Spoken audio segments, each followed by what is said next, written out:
The one responsible thing my wife did after cheating on me became the exact thing that ended our marriage. She got an STD test to protect me, and that single act of conscience was the receipt I never asked for but couldn't unsee. So here's what happened. My wife went to Vegas for a friend's bachelorette week, came back a different person, and I found a hospital bill for an STD screening hidden in her purse. She confessed everything. And I made her believe that confessing to our families would save us, but what she didn't know was that I already had divorce papers in my back pocket. The confession wasn't reconciliation. It was sentencing. I'm 37 male. My wife is Dove, also 37, 16 years together, gone. Priya is the bride whose bachelorette party started all of this. Arjun is my divorce lawyer, an old school junior. And Neil is my best friend who let me crash at his place, recently divorced himself, so he knew the drill. Dove and I met when we were 21. College sweethearts, the kind people point to at weddings and say, times see it does happen, asterisk. 16 years. A son. A house with a garden she designed herself, every plant chosen because it meant something. Jasmine for devotion. Lavender for calm. I used to joke that our backyard was a love letter I couldn't read. I need you to understand that before I tell you what she did. The Vegas trip was Priya's idea. Priya, who I'd met exactly twice, and both times left the conversation feeling like I'd been assessed and dismissed. She was Dove's school friend, the kind of friend who resurfaces every few years, with an energy that rearranges the furniture in your wife's personality. When Dove told me it was a full week in Vegas for Priya's bachelorette, I raised an eyebrow. 1 week seemed excessive. Dove laughed and said Priya doesn't do anything small. I said fine. I trusted her. That's not a figure of speech. I trusted Dove the way you trust the ground beneath your feet. You don't think about it. You just walk. She flew out on a Saturday. The first 2 days, normal texts. Photos of the group at dinner at the pool, matching robes. Day 3, the texts got shorter. Day 4, she called me at midnight, voice thick, and said she missed me. Something in the way she said it made my chest tighten, but I told myself it was wine and distance. Day 5, almost nothing. Day 6, a single heart emoji at 11 p.m. Day 7, she came home. I picked her up at the airport. She hugged me like she was trying to climb inside my ribcage, and then she pulled away too fast. In the car, she stared out the window. I asked about the trip. She said it was fun. I asked about Priya. She said Priya was happy. I asked if something was wrong. She said she was just tired. That night, I reached for her in bed. She flinched. Actually flinched. Her shoulder jerked away from my hand like I'd touched a burn. She apologized immediately, said her back was sore from the flight. I let it go. 3 days passed. She moved through the house like a ghost wearing my wife's clothes. Cooked dinner but didn't eat. Played with our son, but her laughter had a half-second delay like she was translating from a language she'd forgotten. She showered twice a day, long showers, door locked, which she'd never done. And she wouldn't look at me. Not really. Her eyes would land somewhere near my face and slide off like I was too bright to stare at directly. On the 4th day, I found it. I wasn't snooping. I want that on the record. She'd asked me to grab her wallet from her purse because the delivery guy was at the door. I opened the bag, moved aside, a makeup pouch, and there it was. A folded hospital bill from a clinic 15 minutes from our house. STD panel. Comprehensive. Booked. The day after she landed. My hands went still. The delivery guy rang the bell again.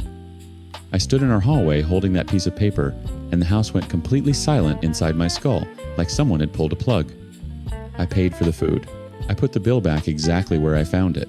I ate dinner across from her and tasted nothing.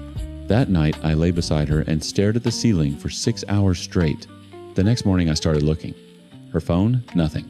She'd wiped it clean, which was itself a confession. Her Instagram DMs, nothing. Her call log, nothing except a 40-minute call to Priya the night she came back.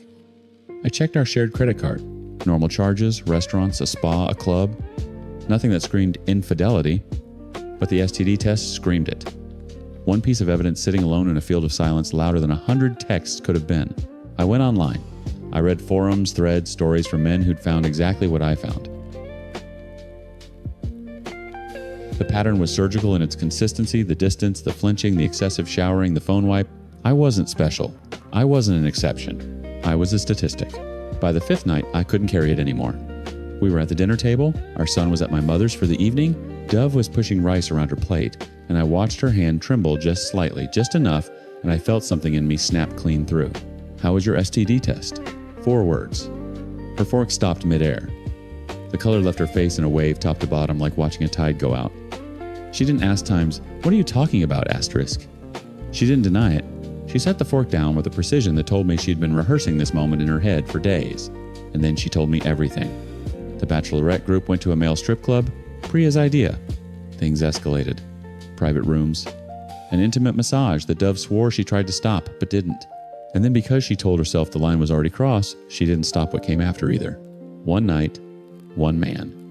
She said his name and I held up my hand because I physically could not hear it. She was sobbing, shaking. She said Priya had pressured everyone that she'd been drinking, that she hated herself, that getting the test was the first thing she did because she couldn't bear the thought of hurting me that way too. I sat there, very still. And behind the devastation, something cold and architectural was already forming in my mind. The next evening, Arjun, my old school junior, now a divorce lawyer, asked me to meet for a drink. So the last evening, Dove confessed her cheating, and the next evening, I was sitting with my lawyer and discussing my divorce. He asked me to sleep over my decision and see if the emotion subsided, and I decided to give her a chance. I told him that I was mindfully making this decision. I relayed my divorce terms to him, and he assured me of starting the paperwork immediately. I requested him to fast-track the process because I want to get done with it as soon as possible. Anyone who heard me would have assumed I was making an impulsive decision, but I was not. I love Dove, but not more than my self-respect.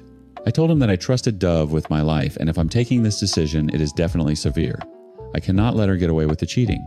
The papers would be ready in 72 hours. I drove home. Dove was sitting on the couch, eyes swollen, waiting. She asked if I'd left her. I sat down beside her. I took her hand, and I told her there was a way we could survive this, but only if she was brave enough to confess everything in person to both our families. Her eyes searched my face for the trap. She didn't find it. She said yes. I spent the next 3 days being the husband she thought she still had. I cooked for her. I let her fall asleep with her head on my shoulder while we watched television. On the second night, she reached for me in bed, tentative, trembling, her fingers tracing my collarbone like she was asking permission to exist near me, and I let her. I held her afterward while she cried into my chest and whispered times, "Thank you, thank you, thank you," times like a prayer she'd been saving. I stroked her hair and stared at the wall behind her and felt absolutely nothing. That's not true. I felt something. I felt the architectural thing, the cold scaffolding I'd been building since the dinner table lock into its final position. On the third morning, Arjun texted me a single word times, ready, asterisk. I called both sets of parents that afternoon. Told them we needed a family sit-down, something important. My mother asked if everything was okay. I said Dove and I had something to share. Dove's mother asked the same question, and Dove, standing beside me gripping the kitchen counter, said yes, everything would be okay, that this was about healing. Healing. She actually used that word. We held it at our house, the garden house. Jasmine and lavender in full bloom outside the windows, the whole backyard, exhaling devotion and calm, while I arranged chairs in the living room like a courtroom gallery. My parents arrived first, then hers. Her father shook my hand at the door and said, "Whatever this is, I'm glad you two are facing it together." I smiled at him. I have never hated myself more than in that specific smile. Dove sat in the center of the room. I sat beside her, close supportive, my hand on her knee. The families watched us, with the nervous reverence people reserve for couples announcing pregnancies or diagnoses. Dove looked at me. I nodded. She began. She told them everything. The strip club, the private room, the massage that became something else, the man whose name I still cannot hear. She told them about the drinking, about Priya's pressure, about the moment she decided the line was already crossed, so she might as well keep walking. She told them about the STD test, that she'd gotten it immediately, that she'd wanted to protect me even while destroying me. She told them she was sorry. She told them she loved me. She told them I had given her the chance to earn forgiveness by being honest here, in front of everyone, and that she was taking it because I was the only thing in her life worth being brave for. Her mother was crying. Her father's jaw was set so tight I could see the vein in his temple. My mother had her hand over her mouth. My father stared at the floor. Dove finished. She turned to me, eyes raw, face open, and she looked, "God help me," times relieved, asterisk, like she'd climbed the mountain, like the worst was over. I reached into the bag beside my chair and pulled out the envelope. "These are the divorce papers," I said. Arjun drafted them. "The terms are fair. I'm not asking for the house. I'm not contesting custody. We'll share it equally. I want this settled in 45 days. The room didn't gasp. It didn't erupt. It simply stopped the way a heart stops, one moment of rhythm, and then silence so complete you can hear the blood settling. Dove stared at the envelope, then at me, then at the envelope again. Her mouth opened, but nothing came out. I watched her eyes track backward through the last 3 days, the cooking, the shoulder, the night in bed, the times, thank you, thank you, thank you times, and I watched her understand. "You planned this," she whispered. I didn't answer. I didn't need to. She signed immediately. No argument, no negotiation, no scene.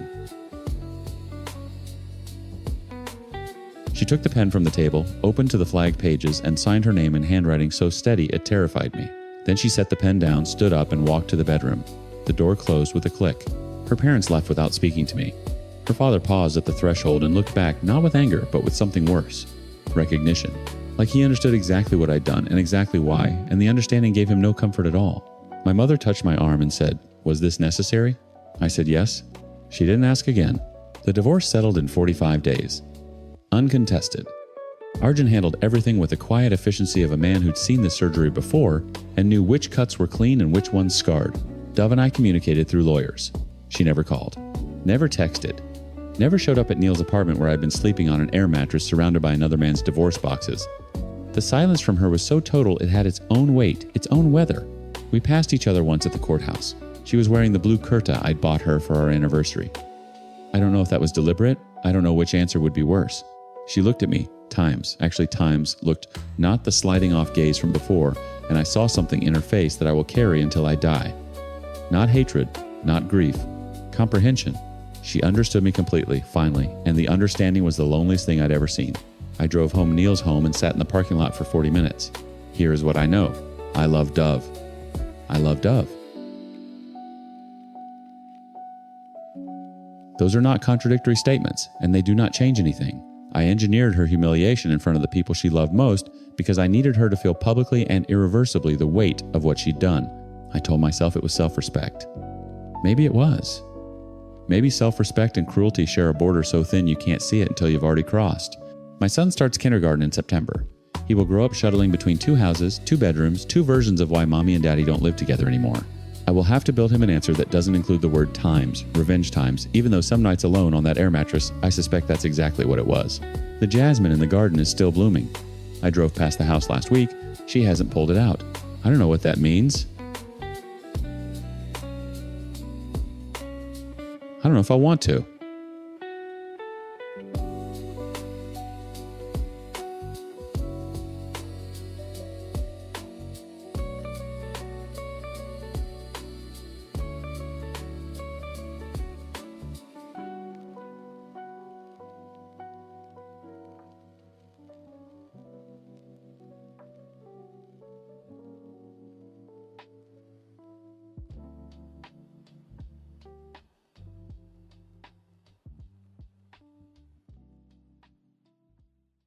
My wife's brother moved in with us 3 months ago. Except he wasn't her brother, and he wasn't gay. And everything I thought I knew about the woman I married was a lie she'd been building since before our first date. So here's the short version. My wife convinced me to take in her supposedly disowned brother who was fresh out of rehab. Turns out he was actually her drug addict boyfriend she never broke up with, and she fabricated an entire family backstory, conservative parents, a painful estrangement, all of it just to keep this man close while married to me. I'm 32 male. My wife is Renee, 28, and genuinely one of the sharpest people I've ever met, which makes all of this worse. The man she moved into our home is Marco, 27, and her parents, Gerald and Diane, are the warm, lovely people Renee told me she'd been disowned by. They hadn't disowned anyone. They didn't even know Marco existed. Let me back up to where this started because the lie didn't begin with Marco moving in. It began on our second date. Renee told me about her family over cheap pasta at a place that doesn't exist anymore. She said her parents were deeply conservative, the kind who monitored her phone until she was 20, who refused to let her study out of state, who saw any deviation from their plan as betrayal. She said she'd clawed her way out, moved cities, cut contact, built herself from nothing. I remember sitting across from her thinking, times this woman is extraordinary. Asterisk. She told me her younger brother had come out as gay and her parents had disowned him completely, changed the locks, removed his photos. She said she'd tried to intervene and they'd cut her off too. She cried telling me this. Real tears, or what I believed were real tears. Her voice cracked in the right places. Her hands shook holding her wine glass. I fell in love with her courage before I fell in love with her. We married 14 months later. Her family didn't attend the wedding. I never questioned it. Why would I? The story was airtight. She had a stepbrother named Ryan from Gerald's first marriage, and she'd mentioned him exactly twice in passing enough to establish he existed, never enough for me to dig. I realize now she rationed every detail like someone managing inventory. Then 3 months ago, she told me her brother had finally gone to rehab. She said he'd reached out. She said he had nowhere to go. She asked if we could take him in temporarily, just until he got stable. His name was Marco. I said yes because I loved her, and because I thought I was helping someone she loved. Marco arrived with a duffel bag and the kind of exhaustion that made him look 10 years older than 27. He was polite, quiet, grateful. He called me man a lot. He slept on our pull-out couch and did the dishes without being asked. But things didn't sit right almost immediately. The first thing was the name. Renee's last name before marriage was Bellamy. Her parents were the Bellamys.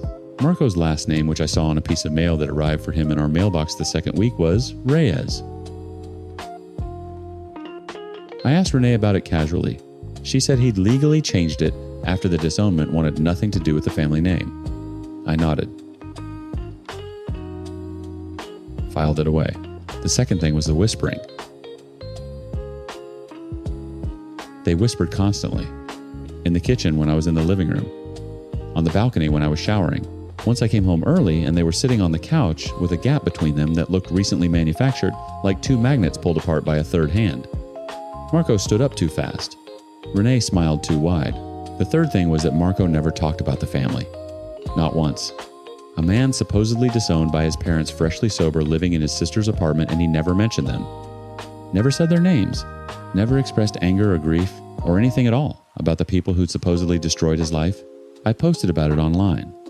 Anonymous, vague, just the broad strokes, wife's brother living with us, different surname, weird energy, constant private conversations.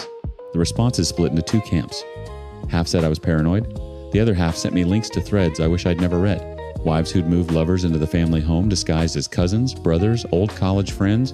The playbook was almost standardized. Fabricate a sympathetic backstory. Exploit the husband's empathy. Install the other man under his roof. I read those threads for 4 hours. My hands were steady the entire time. Something in me had already known. I started building my case quietly. I asked Marco if he'd be willing to put together a resume so I could help him find work. He agreed. The resume listed his education, his work history, his full legal name, Marco Antonio Reyes. No mention of Bellamy. No name change documentation. The timeline of his employment showed continuous residence in a city 4 hours from Renee's hometown. He hadn't grown up where she grew up. He hadn't grown up in her family at all. That weekend, I told Renee I had a work trip near her hometown. I suggested she come along so we could visit her parents. I framed it casually already, knowing she'd refuse proximity to her actual parents was the one variable she couldn't control, so it was easier for her to say no. As expected, she said she was busy, but she kept asking me if I would be visiting her parents. I said no, I won't visit them alone. We can plan for the next time. In reality, I had no work trip. I went to her hometown only to meet her parents and uncover her truth. I don't want to get into the details of how I sourced their address. It was on her ID. So I went to their house and immediately told them not to reveal this to Renee because I was planning a surprise for her. Renee's birthday was around the corner a day after tomorrow. So I told them that I was arranging a surprise party for Renee and went there to invite them in person. They were pleased to receive me. Gerald shook my hand with both of his. Diane hugged me in the doorway.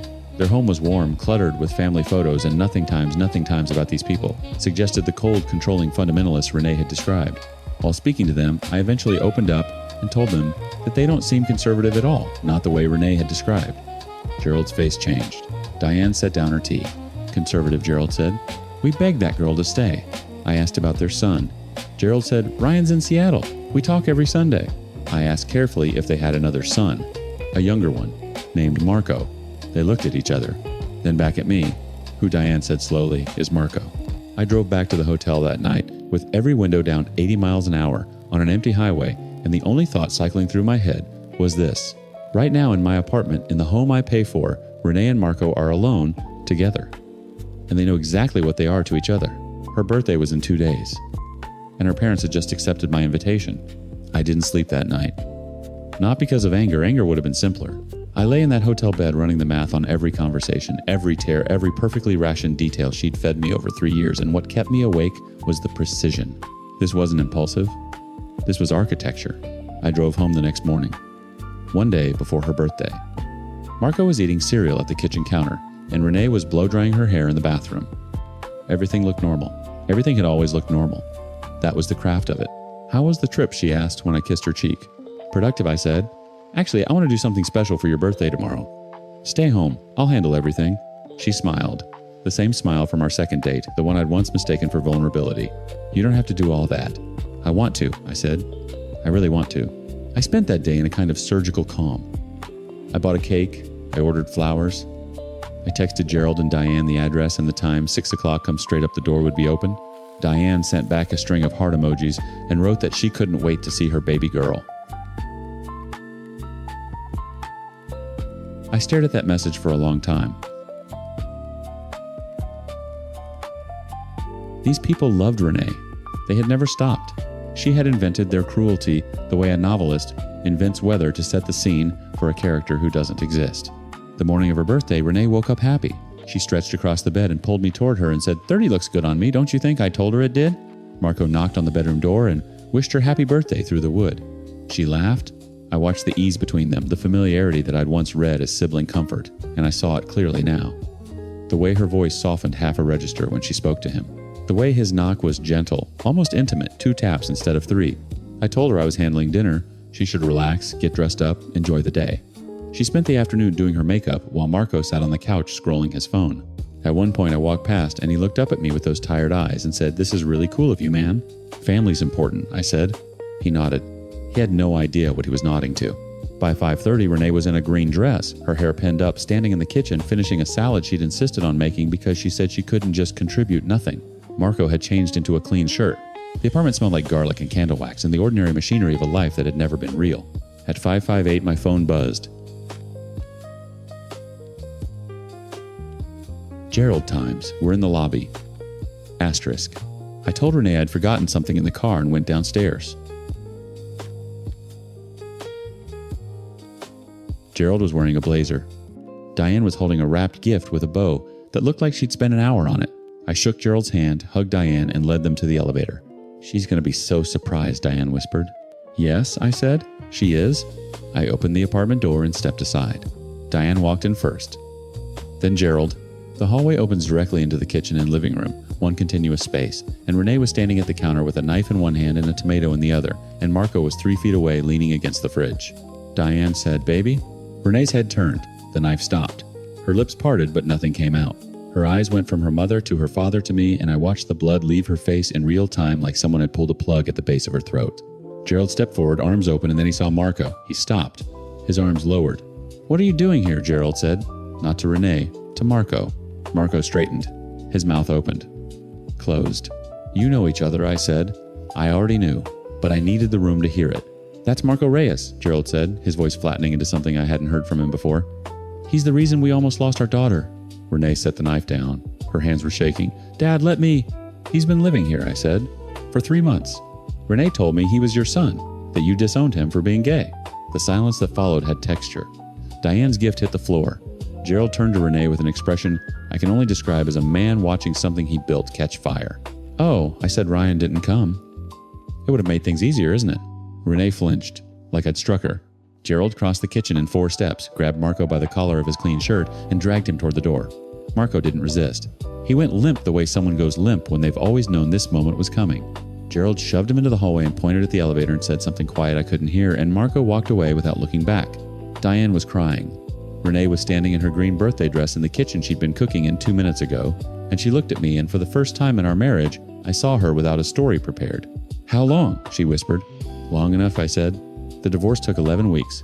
She signed everything without contest. No negotiation, no lawyers jousting over assets.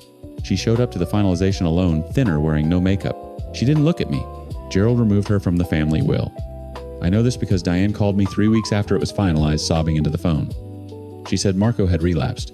She said Renee was still with him. She said she didn't understand how her daughter, her brilliant, sharp, capable daughter, could throw away everything for a man who couldn't stay clean for 6 consecutive months. I didn't have an answer for her. I still don't. What I keep coming back to is this. Renee built an entire mythology. Cold parents, a disowned brother, a woman who'd clawed her way to freedom, and she built it so well that I married the character, not the person. Every detail measured, every tear placed. The woman I admired for her resilience was real, in a way I hadn't understood. She was times resilient.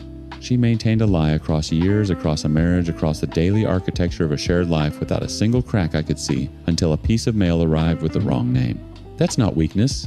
That's a kind of terrifying talent. And she spent all of it on Marco Reyes, a man who the last I heard was sleeping on someone's floor. I think about that sometimes. How the sharpest person I've ever known made the dumbest choice I've ever seen and made it over and over and over again and called it love.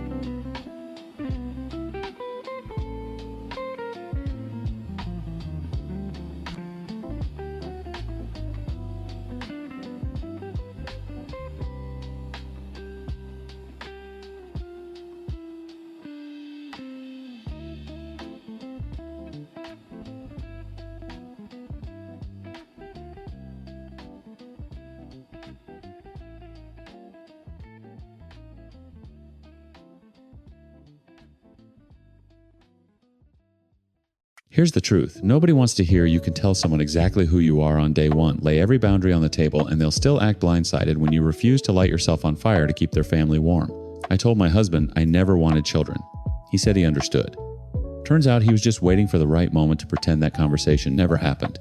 So when his daughter demanded I quit my career to raise her baby full-time and he backed her up like I was the unreasonable one, I learned something brutal about the man I married. I'm a 38-year-old woman with no kids by choice.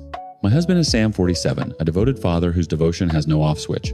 His daughter is Leah, 25, a new mom still chasing a deadbeat ex named Derek who vanished. The second things got real. Sam and I met at a conference in Denver 4 years ago. He was charming, graying at the temples, and honest about his life. Divorced, one daughter, still healing from losing his first wife to cancer when Leah was 14. I was honest too. Over our second dinner before he even reached for the check, I told him plainly, I don't want children. Not eventually. Not under the right circumstances. Not ever. He set his fork down, looked me in the eye, and said, I already have my kid. I'm not looking for another one. That sentence was the foundation of everything. We built a marriage on it. What I didn't fully understand at the time was that I already have my kid didn't mean what I thought it meant. It didn't mean his chapter of active parenting was closed. It meant Leah was the son, and everything else, including me, was expected to orbit. I liked Leah in the beginning. She was guarded, which I respected. She didn't call me mom, which I preferred. We had a workable distance. I came to her college graduation. She came to our wedding. We exchanged birthday texts that were polite and brief. It wasn't warm, but it was functional, and I thought functional was enough. Then Derek happened. Derek was the kind of man who makes promises in bed and breaks them in daylight. Leah fell for him catastrophically, moved in after 3 months, got pregnant after 7, and was alone by month 9.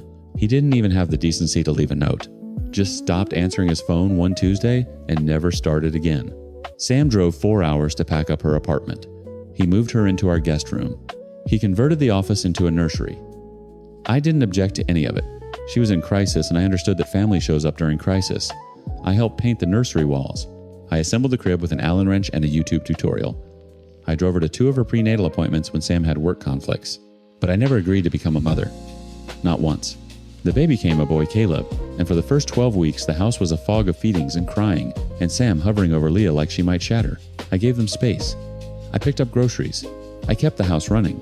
I figured Leah would stabilize, find childcare, go back to work, and eventually get her own place. Instead, her maternity leave ended, and the real nightmare began. It started as a suggestion over dinner. Leah was bouncing Caleb on her knee, and Sam cleared his throat the way he does when he's rehearsed something. We've been talking, he said, and we think it makes the most sense if you stayed home with Caleb while Leah goes back to work. I actually laughed. Not cruelly, I genuinely thought it was a joke. Nobody else laughed. I'm not quitting my job, Sam. It wouldn't be quitting. It'd be a pause. A pause. From my career to raise someone else's child. Leah's face crumpled immediately. Someone else's child. He's your Times grandson, asterisk. He's not my grandson, Leah. I care about him, but I'm not his grandmother. I'm your father's wife. The silence that followed had weight. Sam's jaw tightened. Leah pulled Caleb closer like I'd threatened him. Over the next 2 weeks, I offered every alternative I could think of. Daycare, too impersonal, he's too young. A nanny, a stranger, raising my baby, absolutely not. Reduced hours for Leah, I just got this position, I can't go part-time. I even suggested Sam cut back his own schedule since he worked remotely 3 days a week. He looked at me like I'd suggested he set the house on fire. I brought up child support. Derek had legal obligations whether he wanted them or not. That's when the real picture came into focus. Leah's eyes went glassy and she shook her head so fast it was almost a tremor. I'm not dragging Derek through court. Leah, he owes. He's going through stuff. He'll come back when he's ready. She still loved him. She was still waiting. Filing for child support would mean admitting Derek wasn't coming home, and she couldn't do that. Every practical solution I offered collapsed against the same wall, Leah's fantasy that her life would reassemble itself around a man who had already proven he didn't want to be in it. And Sam enabled every inch of it. He wouldn't push Leah on child support because it upset her. He wouldn't consider a nanny because Leah didn't want one. He wouldn't reduce his own hours because, and he actually said this, someone has to keep this household funded. The implication was suffocating. Asterisk. Someone times, meaning him. My salary apparently was optional, disposable, a hobby that could be shelved. Then came the night Leah played her ace. We were arguing in the kitchen, Sam and I voices low but sharp, when Leah appeared in the doorway holding Caleb against her shoulder. You know what? Her voice was trembling theatrical. If my mom were alive, she would have had my back. She wouldn't have even had to be asked. Sam's entire body shifted toward his daughter. His eyes went soft and wet. And just like that, I was no longer his wife in that room. I was the woman standing where his dead ex-wife should have been failing to fill a ghost's shoes. 3 days later, Sam sat me down with a plan he'd written on a legal pad. I stared at the yellow paper, at his handwriting, at the numbers that erased me completely, and I realized this was never a conversation. It was a sentencing. The legal pad had 3 columns: expenses, timeline, my role. Under expenses, Sam had listed mortgage, utilities, groceries, Caleb's pediatric visits, diapers, formula. My name appeared nowhere in the expense column because I wasn't an expense. I was a solution times to times expenses. Under timeline, return to workforce when Caleb enters pre-K, age 4 to 5. 4 to 5 years. Written in his neat engineer's print like it was a project milestone. Under my role, a single line: full-time caregiver, household management. No retirement contributions.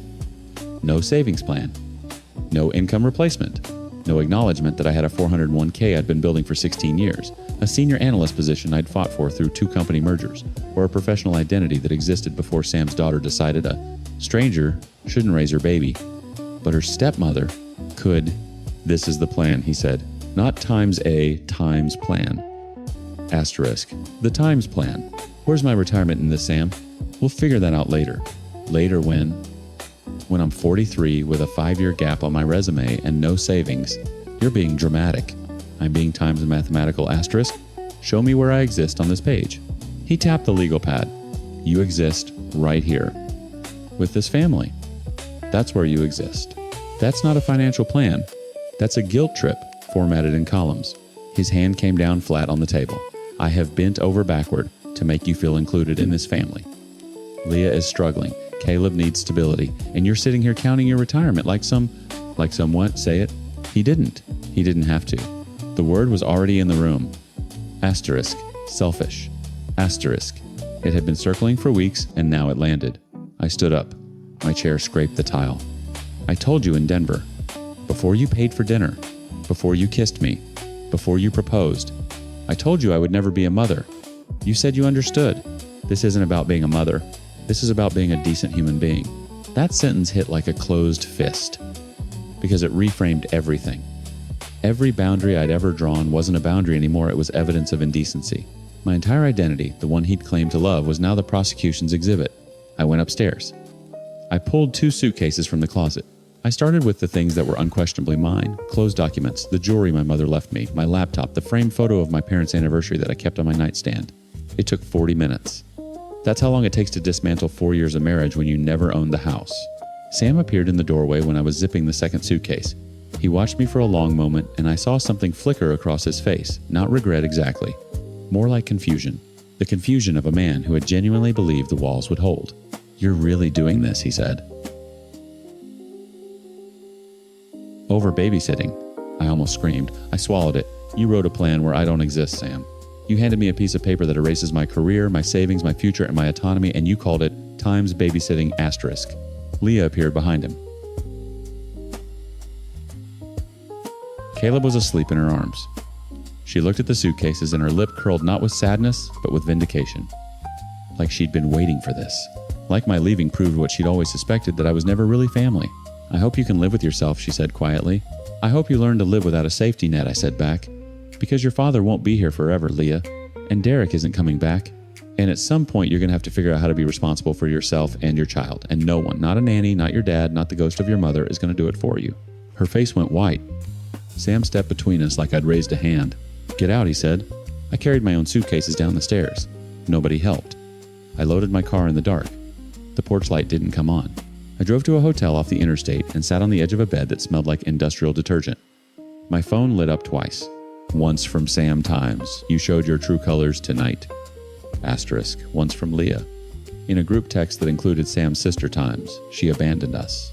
Caleb's own step-grandmother walked out because she couldn't be bothered. Asterisk. Step-grandmother. A title I never claimed applied retroactively to maximize the betrayal narrative. I didn't respond to either message. Here's what I keep turning over alone in that room, staring at the parking lot, lights bleeding through thin curtains. Sam didn't lie to me in Denver. He believed what he said. He genuinely thought his parenting chapter was closed. But belief isn't the same as commitment. When Leah needed something that required times, my time sacrifice, his belief evaporated like it had never been spoken. The foundation we built our marriage on was made of his convenience, and the moment it became inconvenient, he jackhammered through it without flinching. It seems unrealistic that Leah thought she could have a child without it impacting her career at least a little. Although it's hard for new mothers, it might take time for her to realize Caleb will be loved with or without a nanny. With everything Sam was already doing, converting rooms, covering costs, absorbing her life into his, it seemed staggering that she'd demand more. But Sam made it possible by making it easy. He enabled every refusal, cushioned every consequence, until Leah had no reason to develop the ability to be responsible for herself or her son. And that will not bode well for her down the road. Because Sam is 67% of her support system, and only God knows how long that lasts. Hopefully a very long time. But one never knows. I made the best decision I could for myself. I'm not sure anyone else in that house will understand that. Maybe ever. But I drove away with my name intact, my career intact, and the quiet, brutal clarity of a woman who told the truth on the first date and was punished for it 4 years later. My lawyer called back the next morning. The marriage on paper was clean. No shared property, no children, no claim. Exactly what I'd walked in with. Exactly what I'd warned him about.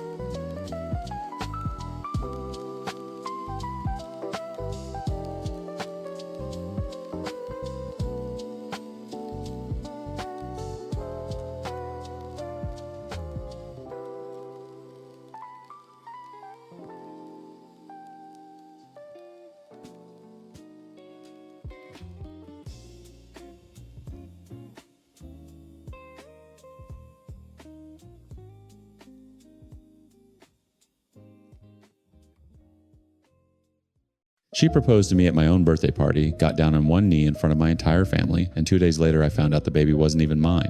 Actually, it gets worse. It wasn't his either. So, my girlfriend cheated on me with a wealthy DJ, got pregnant, couldn't pin down who the father was out of at least 4 different men, and then tried to convince me to just raise the baby anyway because I was, and I quote, already here. When I refused, her entire world collapsed, like the house of cards she'd been building for months. I'm 27 male. My girlfriend was me at 25, and I genuinely believe she was the first woman who ever loved me with her whole heart. Then there was the DJ, some rich guy in his 30s who funded me as designer lifestyle until he realized he wasn't the only one funding it. This is how it all started. Mia and I met through mutual friends at a cookout 2 summers ago. She was the kind of woman who made you feel like the only person in the room. Not in a flashy way, she'd just listen. Really listen. She'd remember the small things I said weeks later and bring them up like she'd been holding them close. After a string of relationships where I felt like I was performing for women who were always halfway out the door, Mia felt like finally coming home. We moved in together after 6 months. Too fast, maybe, but everything with her felt urgent and right. We talked about building something real, and within a year, we decided to open a small food truck together. We pooled our savings mine from years of working in logistics, hers from bartending, and for 3 months it actually worked. Then it didn't. Equipment costs spiraled. Permits got delayed. A supplier ghosted us with $2,000 of our money. By the time we shut it down, we were broke in a way that made your chest tight every time you opened your banking app. That's when Mia said she'd pick up a second job. She landed a position as a mixologist at this upscale restaurant downtown. The kind of place with dim lighting and $40 cocktails and men in watches that cost more than my car. I was proud of her. I told her that. She smiled and said, "I'm doing this for us." The first month was fine. She'd come home tired, smelling like citrus and expensive cologne from the clientele, and we'd eat leftovers on the couch and fall asleep watching something stupid on Netflix. Normal. Hours. Then the shifts got longer. She started coming home at 2, 3 in the morning. Some nights she didn't come home at all. The manager asked me to close, she'd say. Or I crashed at my coworker Steph's place because I was too tired to drive. I never questioned it. I'd just pull the blanket back for her when she finally slid into bed. Then the gifts started appearing. A Gucci handbag on the kitchen counter one Tuesday. I picked it up, turned it over. The leather was soft in a way that whispered money. Where'd this come from? Tips have been insane lately, Mia said without looking up from her phone. I treated myself. A week later, Louboutin heels, then a Cartier bracelet, then a new phone. Each time I raised an eyebrow, she had an answer ready. A bonus. A gift from a generous female customer who loved her drinks. A sale she'd found online.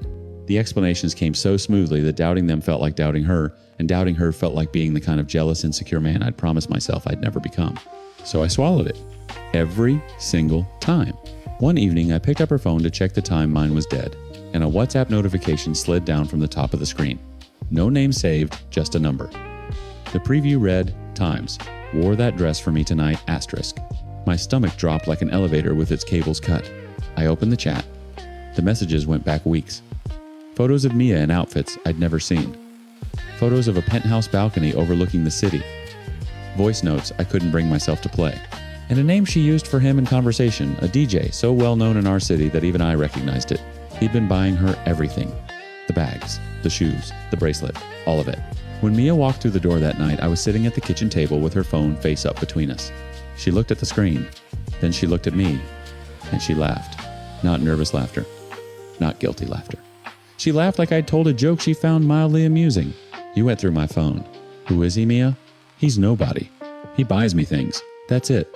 That's it. He buys me things and I let him. That's the arrangement. You want me to feel bad about that? She picked up the phone and dropped it in her purse. We're broke. Remember? Or did you forget whose food truck idea put us here? That one landed exactly where she aimed it.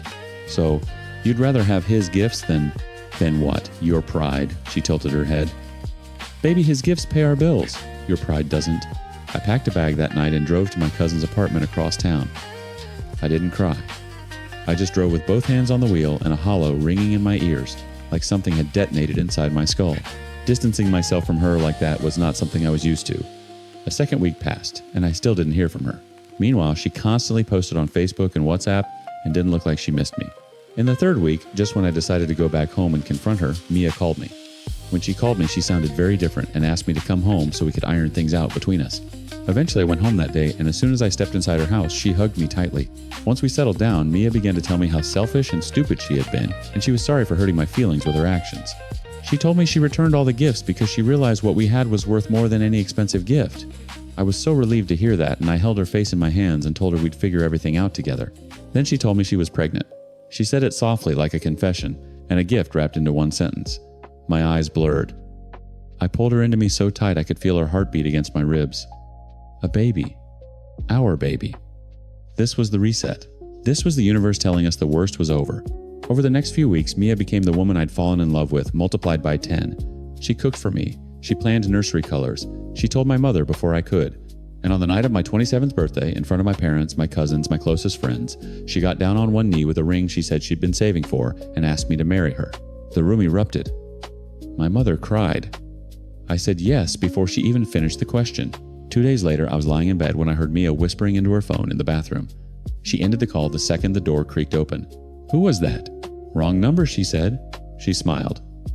But her hands were shaking. That night after she fell asleep, I reached for her phone. Her passcode hadn't changed. Part of me wondered if she'd forgotten to update it or if she simply didn't think I'd ever look again. The arrogance of that almost stopped me. Almost. I opened WhatsApp. The DJ's number was still there, but now it had a name saved. Just initials. I tapped it. The first message I read was from him times, so he actually said yes to the proposal, asterisk. Mia's reply times, told you he would. He's not going anywhere now. Asterisk. I scrolled. My thumb moved slow, deliberate the way you'd turn pages of something you know is going to gut you, but you need to see every word. The conversation laid it out like a blueprint. The pregnancy wasn't mine. It was the DJ's. Mia had known for weeks before she called me back to the apartment. She'd gone to him first, told him. He'd offered money but made it crystal clear he wasn't leaving his lifestyle for a baby. So Mia pivoted. She came back to me with tears and apologies and a belly full of another man's child, and she repackaged the whole thing as redemption. The proposal wasn't love. It was a padlock. There were voice notes. I played one with the volume barely above silence, her phone pressed to my ear while she slept 3 feet away. His voice times, as long as he thinks it's his, I'll send what I send. But keep my name out of it. Asterisk. Her voice casual, almost bored times. He won't ask questions. He's not that type. Asterisk. He's not that type. I set the phone down on the nightstand screen facing down. I stared at the ceiling for a long time. The fan turned in slow circles. Mia's breathing was steady beside me, the kind of deep, unbothered sleep that belongs to someone who believes their plan is working. I didn't wake her. I didn't confront her. I got up, walked to the kitchen, drank a glass of water standing over the sink, and went back to bed. For the next 3 weeks, I was a ghost wearing my own skin. I went to work. I came home. I sat across from her at dinner while she talked about baby names and wedding venues, and I nodded in all the right places. She'd reach for my hand, and I'd let her take it. But something behind my eyes had gone dark, and she started to notice. "You've been distant," she said one evening, her fork paused halfway to her mouth. "Just tired." "You're always tired now. Work's been heavy." She watched me for a beat too long, then went back to eating. She didn't push it. Pushing it would have meant risking the structure she'd built, and Mia was too smart for that. On a Sunday morning, I sat on the edge of the bed and said it. I want a paternity test. The silence that followed had a texture. Thick, pressurized, like the air before a storm cell breaks. Mia turned from the mirror where she'd been moisturizing her face. Her hands were still glistening. What? A paternity test. Before the baby comes. Why would you? Her voice cracked. Not from sadness. From calculation breaking down in real time. Why would you ask me that? Because I need to know. You do know. You know this is your baby. You know that. Then the test shouldn't be a problem. That's when the performance started. Tears first instant heavy rolling down her cheeks like she turned on a faucet. Then the accusations. I was paranoid. I was toxic. I was punishing her for the DJ situation that she'd already apologized for. Then insults. I was weak. I was pathetic. No wonder she'd looked elsewhere. Then back to tears, a full cycle in under 5 minutes. I watched all of it like a man watching weather through a window. I'll be gone by morning, I said. You're not going anywhere. I already know Mia. She stopped. Mid-sentence, mid-breath. Her mouth stayed open, but nothing came out. I watched the exact moment she understood that the walls she'd built weren't keeping me in anymore. They were closing in on her. That night I packed while she sat on the couch staring at nothing. I didn't take everything, just what mattered. At the door I left a note on the counter. 4 sentences. I told her I'd read the messages. I told her I knew about the DJ, the money arrangement, the plan to pass off the baby as mine. I told her not to call me. She called 11 times before sunrise. On the 12th call, 2 days later, I answered. I don't know why. Maybe I needed to hear her say it out loud so the last thread of doubt could finally snap. What she said was worse than anything I'd imagined. It's not his either. What? The DJ. He did his own test. It's not his baby. Her voice was flat now, stripped of performance. He's gone. Blocked me on everything. Then whose is it? A long pause. I could hear her breathing ragged and wet. I don't know. There were others. 4 maybe. I don't know which one. I pulled the phone away from my ear. Her voice kept going tinny and small like something trapped in a jar. I brought it back. You could still be the father. You could just be the father. You don't need a test to be a dad. You just need to show up. Please. I'm alone. Everyone left. Steph won't talk to me. My girls found out, and they please. Just come back. You don't even have to love me. Just be here. I listened to every word. I owed myself that hearing the full shape of what I'd almost built my life around. Then I hung up. And I blocked her number. The last thing I heard through mutual friends was that the DJ had already moved cities. 2 of the 4 men she'd named denied ever being with her. Her coworker, Steph, had told their entire social circle the truth after Mia tried to borrow money using the pregnancy as leverage. Her friends didn't leave all at once. They left in a slow, disgusted trickle, the way people back away from someone they realized they never actually knew. Mia was left exactly where her own architecture led alone, unemployed, pregnant, by a man she couldn't identify with. Every safety net she'd woven from other people's trust finally unraveled beneath her. I think about it sometimes. Not her.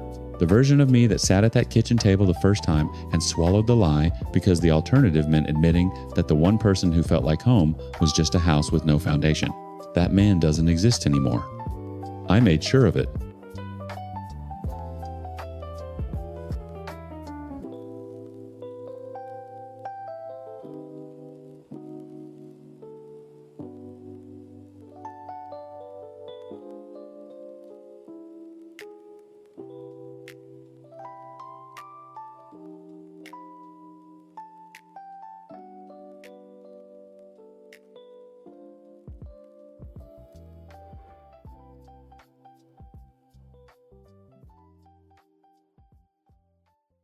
My wife spent 25 years telling anyone who'd listen that cheaters were the lowest form of human garbage. She'd cut friends out of her life for staying with unfaithful partners. She made loyalty her entire identity. So when I found the emails proving she'd been sleeping with a bankrupt opiate addict she met in AA, I didn't just lose my marriage. I lost my entire understanding of reality. 2 marriages, both destroyed by infidelity. A daughter who flipped her car into a creek because she found her mother's affair before I did. A woman who mocked my deepest wounds while cackling like she'd lost her mind. And somehow, on the other side of all that wreckage, I found the one thing I never believed was possible again. I'm a tech executive in my late 50s, a musician, a woodworker. My wife is Denise. Her affair partner is Rick, a 58-year-old hotel worker she met in recovery. My daughter Ellie was 17 when her world detonated, and Catherine, you'll meet Catherine when the time is right. The first marriage taught me what betrayal felt like. The second taught me I hadn't learned a damn thing. Denise and I met when I was 30. She was beautiful, whip smart, and had opinions that could strip paint. On our third date, she told me about her college roommate who'd taken back a cheating boyfriend. I helped her move out, Denise said, stabbing a piece of salmon with her fork. Not from his apartment, from mine. I don't keep weak people in my life. I remember thinking times, this is the safest woman on earth. Asterisk. She wasn't just loyal, she was militantly loyal. She'd built a fortress around the concept and dared anyone to breach it. We married. Had Ellie. Built 25 years of what I genuinely believed was an unassailable partnership. I played guitar on a weekend, Vanderbilt furniture in the garage, climbed the ladder at a tech firm until I was running divisions.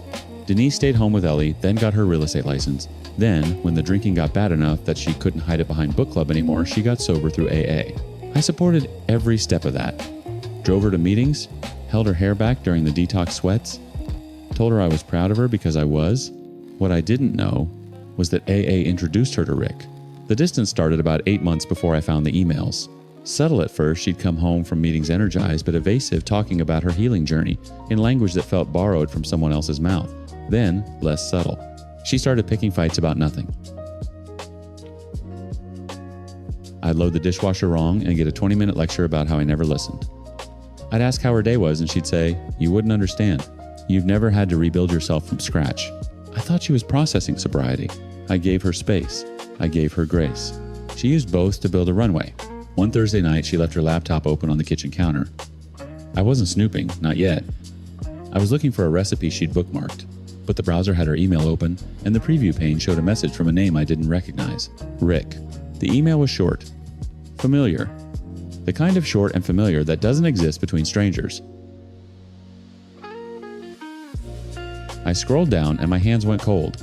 Not explicit, not in that thread, but intimate in a way that was worse. Inside jokes, pet names.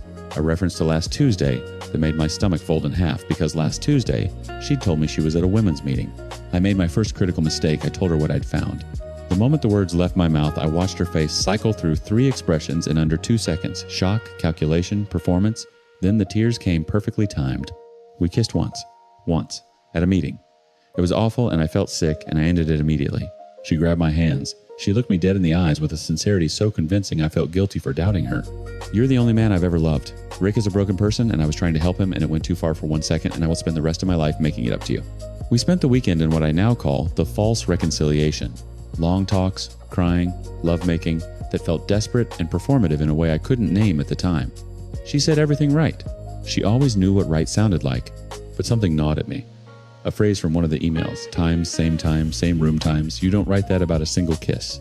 The following Monday, while she was at work, I found her old phone in a drawer. She'd factory reset it, but she'd backed up her photos to the cloud and forgotten about the text message archive synced to her tablet. I sat in my workshop sawdust still on my jeans and read 6 months of messages between my wife and a 58-year-old bankrupt opiate addict who worked the front desk of a Comfort Inn. Explicit, detailed, logistical. They had a room. They had a schedule. They had a shorthand for when I was traveling for work. She'd text a single musical note emoji and he'd confirm with a clock.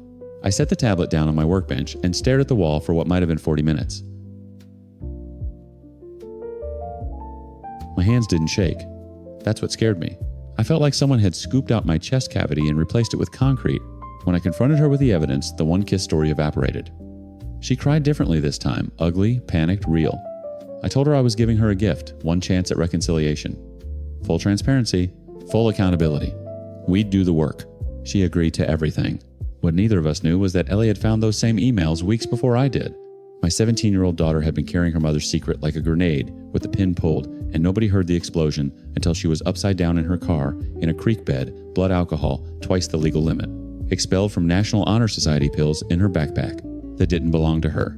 And when Denise found out that Ellie knew, when Ellie screamed at her mother that she was a liar and a hypocrite, and everything she'd ever taught her was garbage, Denise looked at our daughter and said the words that still make my jaw tighten 7 years later.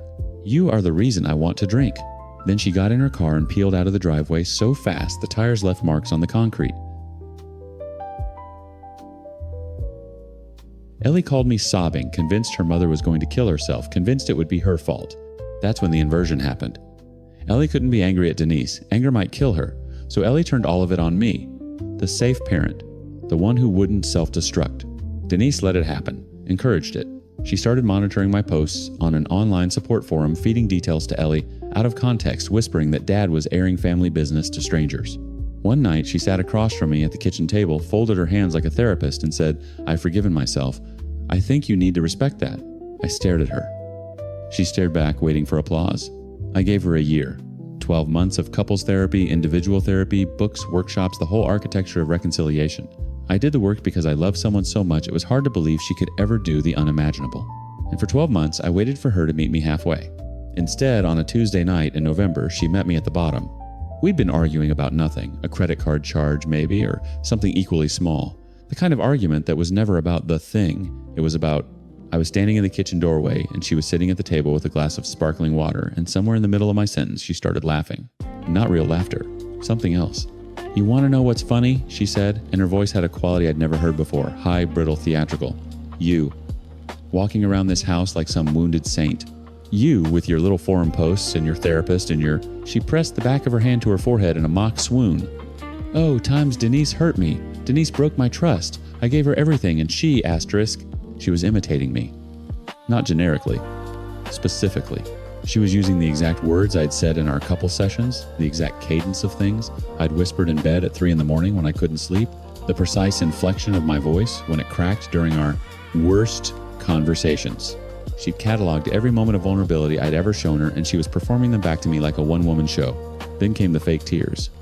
She scrunched her face, made exaggerated sobbing sounds, and actually cackled, head thrown back at the impression.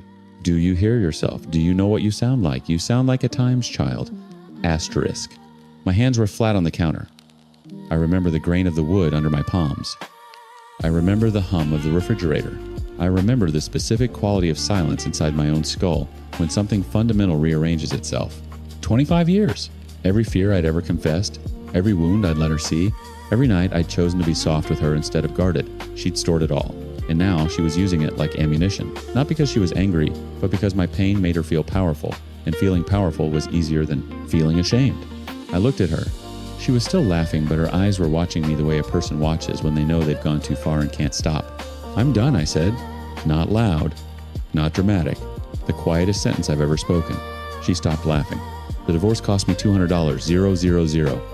I bought out her share of the house and pension because I wanted clean, I wanted surgical. My attorney told me I was overpaying. I said I didn't care. What saved me from financial ruin was absurd. Denise's own appraiser undervalued the house by several $100,000. A professional mistake that amounted to the universe's only act of mercy in the entire process. I signed the papers, wrote the check, and sat alone in a house that smelled like sawdust and 25 years of someone else's perfume. Ellie didn't speak to me for 4 months after the divorce was finalized. Denise had spent those months whispering, not screaming, never screaming, because screaming would have been too obvious. Whispering that I'd abandoned the family, that I'd chosen my pride over her recovery, that a real man would have stayed. I never once told Ellie what her mother had said to me that Tuesday in November. I never told her about the cackling, the mockery, the performance. I just waited. I want to provide a hopeful story to those who need hope. My 2 marriages ended in spousal infidelity, both with kids involved. It was horrible both times. First time after 7 years together, the second after 25. I didn't think I could ever trust again. After lots of therapy, I realized my picker was broken. I was picking women who were beautiful, smart, but ultimately narcissistic, much like my father was. I did a lot of self-reflection and re-entered the dating scene prematurely, but I'm in my 60s, and I wanted to have an experience with a woman that was not haunted by the last one. Catherine was someone I'd known peripherally for years, a friend of a friend from the old couple's dinner days. Ivy League education, played cello, had her own betrayal story that she carried with the quiet dignity of someone who'd done the work and didn't need to perform having done the work. We reconnected at a mutual friend's birthday party. She asked me how I was doing, and I said better, and she nodded like she knew exactly what that word cost. We've been together for years now. We have never had a fight. Not because we avoid conflict, because she doesn't weaponize intimacy.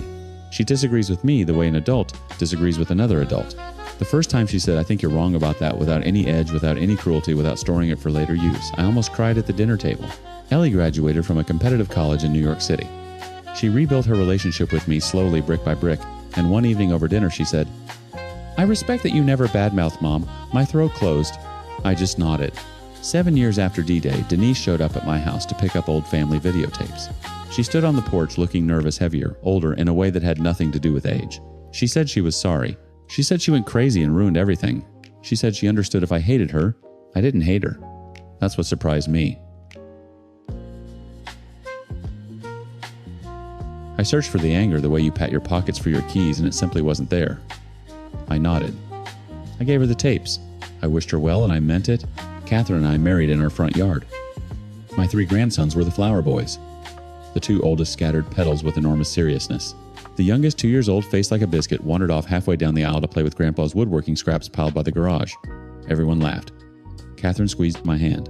I used to think the goal was forgiveness. It isn't. The goal is the ability to trust again. Not the same person. Not the same way. But to stand in front of someone and say, "Times here is every soft thing about me times," and actually believe in your bones that they won't use it to destroy you, that's the whole thing. That's everything.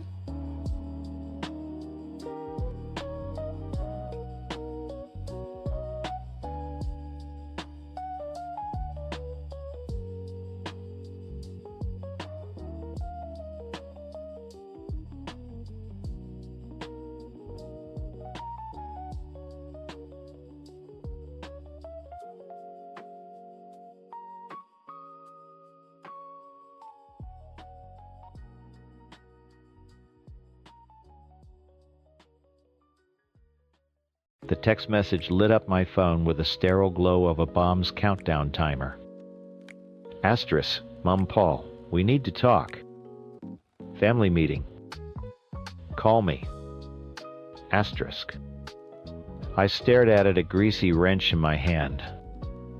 My knuckles were bleeding again from fighting with the garbage disposal under my new kitchen sink. Asterisk. My Times sink. In Times, my Times house. A house I bought 6 months ago after 3 years of sleeping in my car on couches, and one particularly brutal winter in a shelter. The last time I'd had a family meeting, my key no longer worked in the front door of their house, and my belongings were sitting in a trash bag on the porch. I was 18. I wiped my hands on a rag, tossed the wrench into the sink with a clang, and dialed. "Paul, honey, I'm so glad you called." My mother's voice was syrupy sweet, a tone she only used when she was about to ask for something big. "What do you want, Mom? No preamble." "No, how are you?"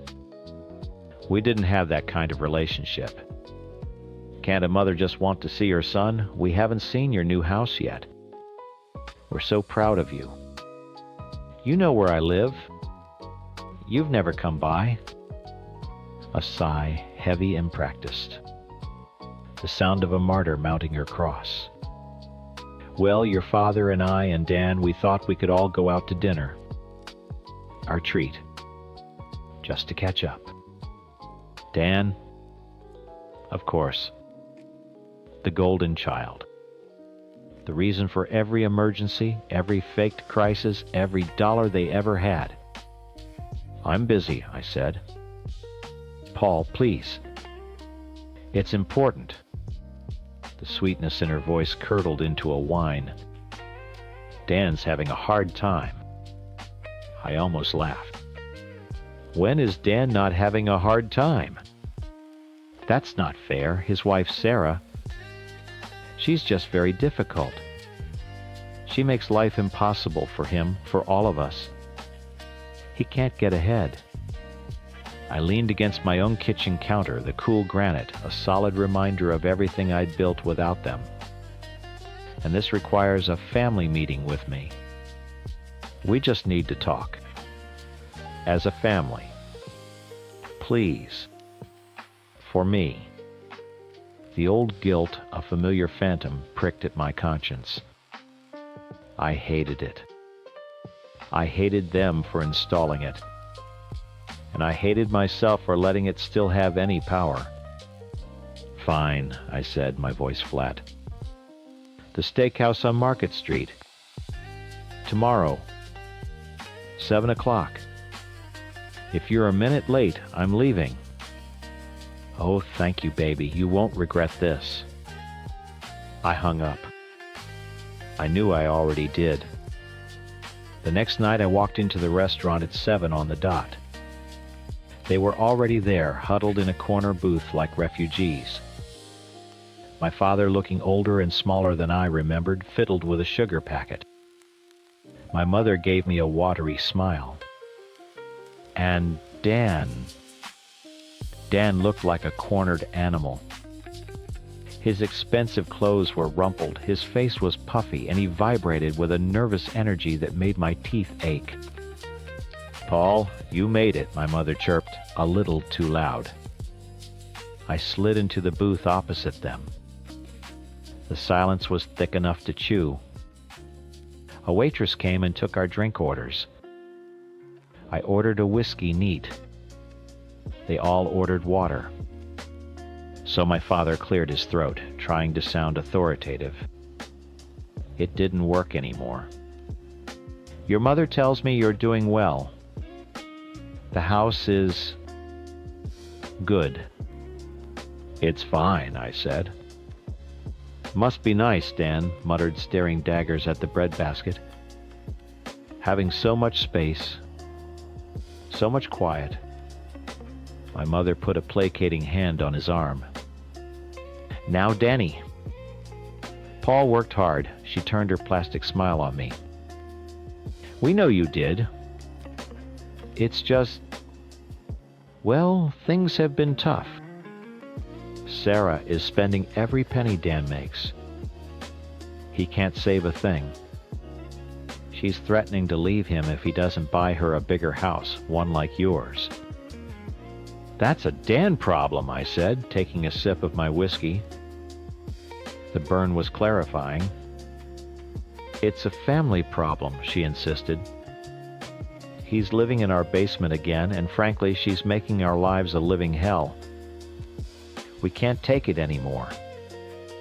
I looked at my brother, the golden boy who could do no wrong. The one who got a new car for his 16th birthday while I was told to get a job to pay for my own bus pass.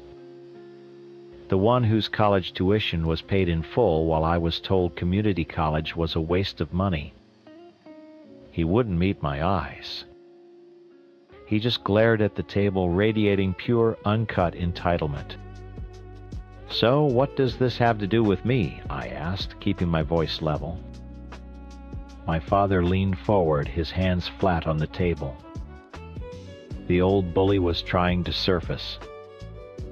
This was it. The pitch. He dropped the folksy concerned dad act and got straight to the point. "Your brother's credit is shot. Completely worthless. He can't get a loan, can't even get approved to rent a decent apartment. Sarah is going to walk and take the kids if he doesn't get them out of our basement." He paused, letting the manufactured drama hang in the air. I just stared at him, my face a blank mask. I refused to give him anything. He took a deep breath, his eyes locking onto mine. "We need you to help your brother. We need you to fix this." "Fix this," I let out a short, sharp laugh that held no humor. It was a sound like breaking glass. "You're asking me to fix it?" My mother jumped in her voice, trembling with manufactured urgency. "Paul, we wouldn't ask if it wasn't an emergency. We just need a little help to get them on their feet. We thought maybe you could give Dan the down payment for a small house. 20, maybe 30,000, or if that's too much, you could just co-sign on an apartment lease for him. Just for a year, to give him a chance." There it was. The payload. The reason for the free steak dinner they were never going to pay for. They wanted me to either hand over a life-altering sum of money I didn't have, or legally chain myself to my brother's inevitable financial implosion. I looked from my mother's pleading face to my father's stony glare. Then I looked at Dan, who was staring at me with the raw, desperate hunger of a wolf. No, I said. The word hung in the air, simple and absolute. Dan's face contorted, twisting from desperation into pure, unadulterated rage. No, what the hell do you mean? Times, no times, he hissed, his voice rising with every word. He slammed his fist on the table, making the water glasses jump. Look at you, sitting there in your fancy shirt, drinking your expensive whiskey. You have a whole house all to yourself. We're drowning and you won't even throw us a damn life raft. I have a family, I have kids. What do you have? Nothing. You owe us. You owe times me, asterisk. The outburst was everything I expected. The classic Dan tantrum. But instead of the anger he wanted the fight he was trying to start, I felt a strange and sudden calm. The old hooks of guilt and obligation had nothing to purchase on. They just slid right off. I took a slow sip of my whiskey, set the glass down with a deliberate click, and leaned forward, my voice low and even. Owe you. Let's talk about what I owe you. I looked directly at my parents. Remember when I called you from a payphone after my car broke down? It was January. I was 18 and sleeping in that Civic. I hadn't eaten in 2 days. I asked if I could just come home for one night just to get warm. And you, I nodded, at my father told me that I'd made my bed and it was time to grow up and lie in it. Then you hung up. My father's face went pale. My mother started to sniffle. My house. I continued, my gaze shifting to Dan. The mortgage is $2,132 a month. My truck payment, the one I need for work, is $500 to $160. Add in insurance, utilities, property, taxes, and food. And after a 60-hour work week, I have about $300 left over. That's it. That's my so much. I'm not rich, Dan. I'm one blown transmission away from being right back in that Walmart parking lot. I didn't raise my voice. I didn't need to. The cold, hard numbers were louder than his shouting ever could be. You're a senior project manager at a tech firm. I saw your promotion on LinkedIn. You clear what, $120,000 a year? I'm a mechanic. I make 65 on a good year. You earn almost double what I do. So don't you dare sit there and tell me I have so much when you and your wife piss away a fortune on crap you can't afford. I let that sink in. The silence in the booth was absolute. The background chatter of the restaurant seemed a million miles away. Then I delivered the final blow. I looked at my parents, who were now staring at their hands in their laps, utterly defeated. But here's the most telling part of this whole pathetic little play. You too, I said, my voice softening just enough to make the words cut deeper. You won't even co-sign for him. You know he's a black hole. You know he'll default and ruin your credit, maybe even risk your own home. You want me to light myself on fire to keep your precious golden child warm, but you won't even risk getting your own fingers burnt. Dan just stared at me, his mouth hanging open. The rage was gone, replaced by a hollow, slack-jawed shock. He had no response. There wasn't one. I had taken his narrative, his lifetime of entitlement, and methodically dismantled it with the truth. He shoved back from the table, his chair screeching against the floor. I hate you, he spat the words, lacking any real venom. They were just the last gasp of a spoiled child. He turned and stormed out of the restaurant, slamming the door behind him. My mother began to sob quietly into her napkin. My father, the man who had once been my biggest bully, just looked old. Small. Beaten. I flagged down the waitress. "They'll have the filet mignon medium rare," I said, nodding to my parents. "And whatever else they want. A bottle of wine, dessert, the works. It's on me." I slid a $100 bill onto the table. "For a tip?" I stood up and put on my jacket. "Enjoy your dinner," I said, not looking at them. "It's the last thing you'll ever get from me." I walked out of that restaurant and didn't look back. The air outside was cool and clean. I felt light.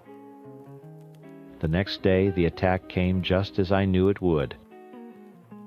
Not from them, but from Sarah's army. A cousin I'd never met sent me a scathing Facebook message about being a heartless monster. An old family friend commented on a 2-year-old photo on my Instagram, calling me selfish. The flying monkeys had been released. 10 years ago, it would have destroyed me.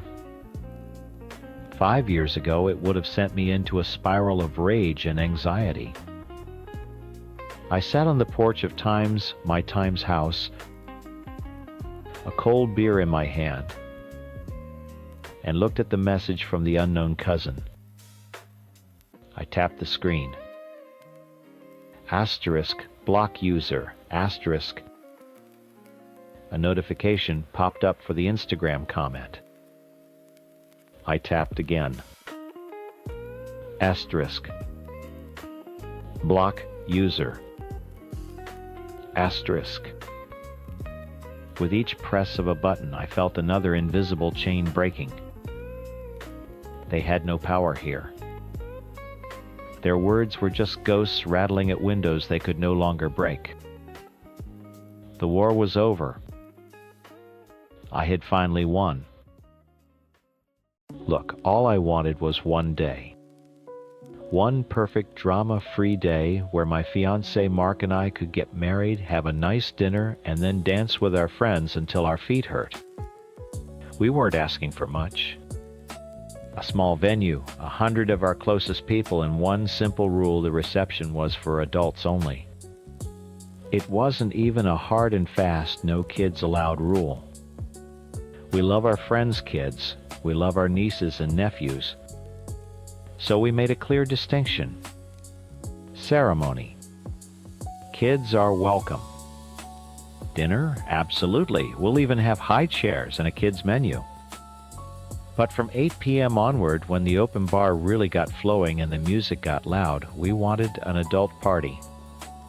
To make it easy, we even booked a suite at the venue and hired 2 licensed background check childcare providers. We were setting up a kids-only paradise with movies, video games, pizza, and sleeping bags. We were literally paying for a party for them so the parents could have a party with us. Reasonable, right? Apparently not for Lisa, Mark's older sister. The phone call started well enough. Mark put her on speakerphone. "Hey Liz, just wanted to give you a heads up on the final wedding details before the official invites go out." "Ooh, exciting. Is Aubrey's flower girl dress finalized?" she asked, her voice syrupy sweet. "Yep, Pam's sister is handling it." "It's gorgeous," Mark said. "So one thing we wanted to let everyone with kids know is that the reception after dinner will be adults only, but we've arranged for on-site childcare for all the little ones." Silence. Just dead crackling air on the line. I shot Mark a look. He cleared his throat. "Liz? You there? You're kicking my daughter out of your wedding." Her voice was dangerously quiet. "Of course not," I jumped in, trying to keep my tone light. Aubrey is going to be the star of the show at the ceremony and dinner. We just figured the reception would be more fun for the grown-ups, and the kids would have a blast in their own space. My daughter doesn't go with Time's strangers. Time's Lisa, said the words, clipped and cold. She is the flower girl. She is family. She stays with me. Mark took over. Liz, it's not up for debate. This is the rule for everyone. We're not making exceptions. We'll see about that, she muttered, and the line went dead. I looked at Mark, my stomach twisting into a knot. That went well. He sighed, running a hand through his hair. Just ignore it. She'll have her little pout, and then she'll get over it. She always does. But she didn't get over it. She escalated. The next day, my phone rang. It was my mom. My mom, who has a heart condition and is supposed to be avoiding stress at all costs. Pamela, honey, I just had the most distressing call. I knew instantly. It was Lisa, wasn't it? Yes, she was crying, Pamela. Sobbing. She said you're banning her poor daughter from the wedding and breaking her little heart. She said Mark is just going along with whatever his demanding fiancé wants. She made it sound like you were some kind of monster. My blood ran cold, then hot. Mom, that is not what is happening. We have childcare. We have a kids' party planned. Lisa is lying to you to get her way. Well, it's just one little girl, dear, my mom said, her voice wavering. Is it really worth upsetting the whole family over? That was Lisa's weapon. She knew our mothers were our weak spots. Mark's mom, Carol, was a sweetheart, but she'd been steamrolled by Lisa her entire life and was recovering from a nasty bout of pneumonia. Lisa knew Carol hated conflict more than anything. An hour later, Mark's phone buzzed. It was his mother. He stepped onto the balcony, but I could hear his voice getting tighter and tighter through the glass. Mom, we've already been over this. No, Pam is not being a bridezilla. It's a mutual decision. Because it's our wedding, that's why. Mom, she is a grown woman throwing a tantrum. Please don't ask me to give in to this. He came back inside and slammed the sliding door shut, his jaw clenched. She's now telling Mom that if Aubrey can't be at the reception, then none of them will come. She said, I'm choosing you over my real family. She's poisoning them against me, I whispered, feeling sick. She's deliberately going to our sick mothers to emotionally blackmail us. It's what she does, Mark said, his face grim. She finds the weakest point and presses until it breaks. For the next week, it was a coordinated campaign of guilt. Lisa would call our mothers in the morning, spinning a new tale of woe about her victimized daughter. Then by the afternoon, our mothers would call us, their voices full of anxiety, begging us to just give in and keep the peace. They didn't understand. Giving in wouldn't keep the peace. It would just teach Lisa that her bullying worked. It would tell her that our boundaries meant nothing, that our wedding day was just another event for her to control. The final straw came on Friday. A text from Mark's mom. Asterisk. Lisa has been calling all day. I can't take this stress anymore. We need to sort this out face to face. I'm hosting a family lunch on Sunday. You, Pam, me, your father, and Lisa. We are not leaving until this is resolved. Asterisk. I read the message over Mark's shoulder, a cold dread washing over me. This wasn't a lunch. It was an ambush.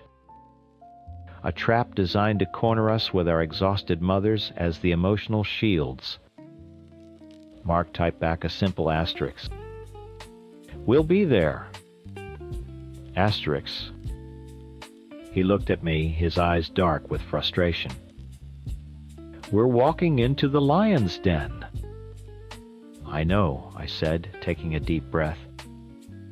"And I have a feeling the lioness is waiting right by the door." The air in Carol's house was so thick you could have sliced it with a roast beef knife.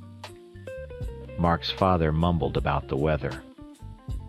Carol fluttered around, refilling water glasses that were already full. Mark and I sat like statues. "And Lisa?" Lisa was playing the martyr, sighing dramatically every time she looked at me. We made it through the main course with gritted teeth and small talk. As Carol started clearing plates, I stood to help. "I'll get these, Carol." It was the opening Lisa had been waiting for. She followed me into the kitchen, shutting the door halfway behind us.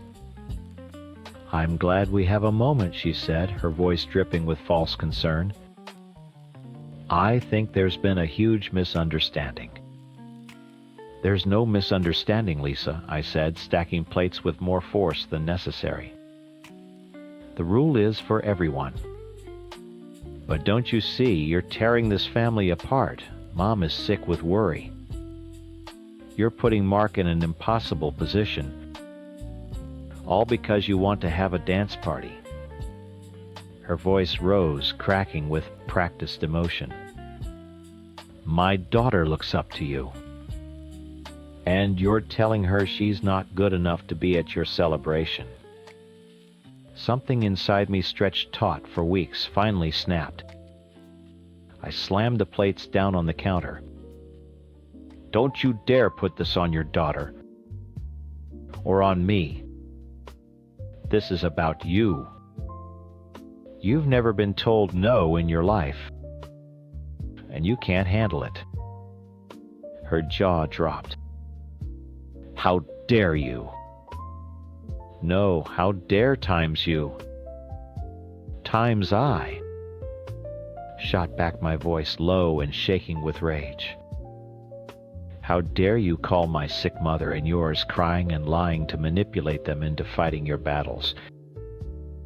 You are a 40-year-old woman throwing a grown-up tantrum. Aubrey, your 8-year-old daughter is more mature than you are. The actual children are better behaved than you. So for once in your life, grow the hell up." Silence. Her face was a mask of shock and fury. Before she could unload, Mark pushed the door open, his face grim. "We're leaving." The drive home was silent. Later that night, as expected, Carol called. Her voice was weak. "Pamela, dear, please. Just give in. For me, for the sake of the family, just let her have this one thing." I felt the last of my resolve crumbling. I looked at Mark, defeated. Before I could answer, a notification lit up my phone. My older sister, Sarah. She'd flown in a week early. Asterisk. On my way. Picked up wine and battle plans. Don't you dare surrender. Asterisk. Sarah's arrival was like a SEAL team extraction. She took my phone, blocked Lisa's number, and took over all communication with both our mothers. When Lisa tried to ambush me at my final dress fitting, Sarah met her in the parking lot. I didn't hear what was said, but Lisa drove away looking pale. Sarah became my gatekeeper, my press secretary, and my personal guard dog. The morning of the wedding, Sarah, Mark, and I stood with Lisa in the hotel lobby. "Let's be crystal clear," Sarah said, her voice calm and utterly immovable. "Aubrey is welcome at the ceremony and the dinner. The moment the reception begins at 8 p.m., she goes to the child care suite with the other kids. If you try to bring her into the ballroom, you will be asked to leave. If you refuse, you will be times made, times to leave. There are no more warnings." Lisa just smiled a tight, knowing smile. I would never dream of causing a scene. The ceremony was beautiful. The dinner was delicious. Aubrey was a perfect flower girl. At 7:55 p.m., the DJ announced that the reception was beginning in the main ballroom and that childcare was now open in the Rose Suite. I saw Lisa whisper something to Aubrey, take her hand and walk, purposefully, not towards the suite, but towards the grand entrance of the ballroom. She thought she'd won. She thought we'd be too busy or too flustered to notice. She didn't count on my family. As she reached the ballroom doors, a wall of people formed in front of her. Sarah stood in the center, flanked by my 6 brothers and sisters, all of them dressed to the nines and wearing identical, unyielding expressions. They didn't say a word. They just stood there, a silent, smiling barricade. Lisa stopped short. Her smile faltered. "Excuse me," she said, trying to push past my brother Tom. He didn't budge. Sarah stepped forward. "Lisa, you have 2 choices, your final 2 choices of the evening." She pointed down the hall. Option 1, you walk Aubrey to the Rose Suite right now where she can have pizza and play with her cousins. Then you can come back and enjoy the party. She then gestured toward the hotel's main exit.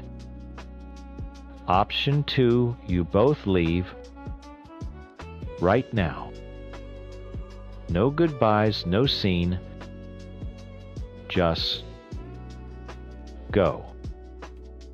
Lisa's face went white, then red, then a blotchy combination of the two.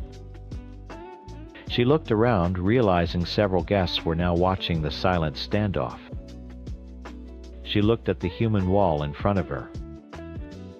She looked at the exit.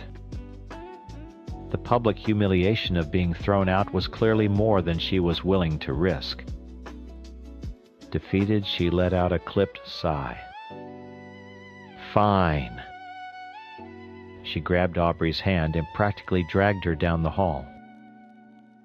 We watched as she opened the door to the Rose Suite. Aubrey's face lit up. She saw her cousins, a giant TV, playing a movie, and a table loaded with treats. She dropped Lisa's hand and ran inside without a backward glance. She was exactly where she wanted to be.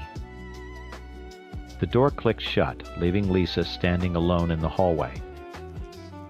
She spent the rest of the reception sitting at a corner table, nursing a single glass of wine and radiating misery. Anyone who approached her was met with a one-word answer or a toxic glare. She left without saying goodbye. The next day, the passive-aggressive Facebook posts began. Vague statuses about family who forgets what's important, and some people's priorities are just sad. They were met with a resounding silence. No likes. No comments. Everyone had seen her behavior, and no one was falling for the victim act. Meanwhile, Mark and I had the night of our lives. We danced, we laughed until we cried. We were surrounded by people who loved and respected us. Standing there with my new husband's arms around me, I looked across the dance floor at all our friends and family celebrating. It was perfect. It was drama-free. And it was worth every single battle we had to fight to protect it. For 16 years, I wasn't married to just one person. I was married to a man-child and his mother. Mark was her golden boy, the sun her entire universe orbited around, and I was just some inconvenient moon that kept getting in her light. His drinking started as a weekend thing. A few beers with friends. Then it was a few beers every night. Then it was a bottle of whiskey before breakfast. I'd find him passed out in his car in our own driveway, the engine still running. He wrapped our sedan around a telephone pole one night, got a DUI, and called his mommy from the police station before he ever thought to call me. It was the rain, Zoe, his mother Eleanor had said, her voice a sharp, polished weapon. The roads were slick. It could have happened to anyone. It couldn't have happened to anyone. It happened to a drunk. When our daughter Lily was 7, he took her to the park and left her there. Just forgot her. I found her 3 hours later huddled on a bench, crying after a frantic search that nearly stopped my heart. When I screamed at him, his eyes were glassy, his breath reeked of gin. He just shrugged. She knows the way home. That's when CPS got involved. A neighbor had called. The social worker was a tired-looking woman named Mrs. Gable. She sat on our sofa taking notes, while Eleanor sat beside me, one perfectly manicured hand patting my knee in a gesture that was supposed to look like support but felt like a threat. Mark is under a lot of pressure at work, Eleanor explained, her voice dripping with counterfeit sympathy. And Zoe, well, she gets overwhelmed. She's a worrier. Mark just sat there sober for once, nodding like a puppet while his mother pulled the strings. The case was eventually closed with a warning and a mandatory parenting class he never finished. But the worst part was the stories Lily would tell me after her court-ordered weekends with him and Eleanor. She'd crawl into my lap, her small voice a whisper. "Mommy, Grandma says you're sick in the head." I'd hold her tight, my own heart, a cold knot in my chest. "Grandma doesn't know what she's talking about, sweetie." Another time she came home pale and quiet. It took me an hour of coaxing before she finally spoke. Daddy and Grandma were talking in the kitchen. They said they were going to take me on a big trip soon. A secret one. And that we wouldn't have to come back to you anymore. I called my lawyer. He said it was hearsay. A child's fantasy. There was nothing he could do without proof. I felt like I was screaming into a void. I told the police. They told me it was a family matter. Every weekend visit was torture. I'd watch the clock, my stomach in knots, until her little face reappeared at the door. I felt like I was handing my daughter over to wolves, and the law was forcing me to do it. Then the world tilted sideways. I was on a stepladder in the kitchen, changing a burnt-out bulb. I don't know if I slipped, or if the ladder just gave way. 1 second I was reaching for the ceiling, the next I was on the linoleum, a searing white-hot pain shooting up from my ankle. My leg was bent at an angle that wasn't human. The next thing I knew, I was in a hospital bed, my leg encased in a massive cast, and suspended in the air. The doctor said it was a compound fracture of the tibia and fibula. I needed surgery. I'd be off my feet for months. Mark and Eleanor showed up within the hour. Eleanor's face was a mask of grave concern. "Oh, you poor, poor thing," she cooed her hand, cool on my forehead. So clumsy. She glanced at the cast, a flicker of something that wasn't sympathy in her eyes. It looked like victory. "What about Lily?" I asked, my voice thick from the morphine. "Don't you worry about a thing," Mark said, avoiding my eyes. "Mom and I will handle it. We already called Mrs. Gable at CPS. Since you're incapacitated, the temporary supervisory order defaults to Grandma." A cold dread more potent than any painkiller washed over me. He said it so casually. They had a plan. This wasn't a tragedy to them. It was an opportunity. "No," I mumbled, trying to sit up, but the pain slammed me back down. "No, she stays with my sister." "Carol lives 2 hours away," Zoe Eleanor said smoothly. "That's not practical for school. We're 5 minutes away. It's what's best for Lily." CPS agrees. They left with a flurry of promises to bring Lily by the next day. They never did. For the first week, the excuses were plausible. Lily had a cold. She had a big project for school. She was tired. Mark's texts were short, dismissive. I was trapped in that hospital bed, my leg in traction, my mind racing. I called my sister frantic. She drove to their house, but no one answered. The windows were dark. On day 8, my calls to Mark started going straight to voicemail. I called Eleanor's phone over and over until finally she picked up. Her voice was bright, airy, like she was calling from a resort. "Zoe, how are you feeling, dear?" "Where's my daughter Eleanor?" I demanded, my voice cracking. "Oh, she's right here. Having the time of her life. We thought she could use a little vacation, get her mind off her poor mother's accident." Behind her I could hear the faint sound of seagulls and crashing waves. They weren't at home, they weren't in the city. "A vacation, where are you?" I gripped the phone, my knuckles white. A nurse glanced in her brow, furrowed at the frantic beeping of my heart monitor.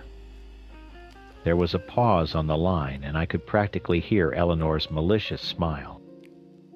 "Don't you worry your pretty little head," she said, her voice dropping into a conspiratorial whisper. "We just crossed the state line. Lily sends her love." The line went dead. For a moment I just stared at the phone in my hand, the distant sound of seagulls from Eleanor's end still echoing in my ear. The heart monitor beside my bed screamed a high, panicked rhythm that matched my own. A nurse rushed in. "Ma'am, are you all right? Your blood pressure is through the roof." "Get my lawyer," I gasped, clutching the plastic railing of the hospital bed. "And my sister. Now." The next month was a blur of painkillers, physical therapy, and a legal battle waged from a hospital bed. I spent every waking second on the phone, my voice raw from pleading with police departments in 2 states, a private investigator my sister Carol hired, and my exhausted lawyer. They'd used my accident, my physical incapacitation, as a weapon. They'd lied to the CPS supervisor, telling Mrs. Gable they were taking Lily to a family cabin upstate for some fresh air while I recovered. Instead, they'd driven 600 miles south to a beach rental under a fake name. I testified via a shaky video call from my hospital room, my leg propped up on a tower of pillows, looking a judge in the eye as I recounted 16 years of hell. The private investigator presented their rental agreements, photos of Lily on a Florida beach, posted to a secret social media account. Eleanor ran and phone records, proving their premeditated flight. The judge didn't mince words. He called their actions monstrous and a depraved abuse of trust.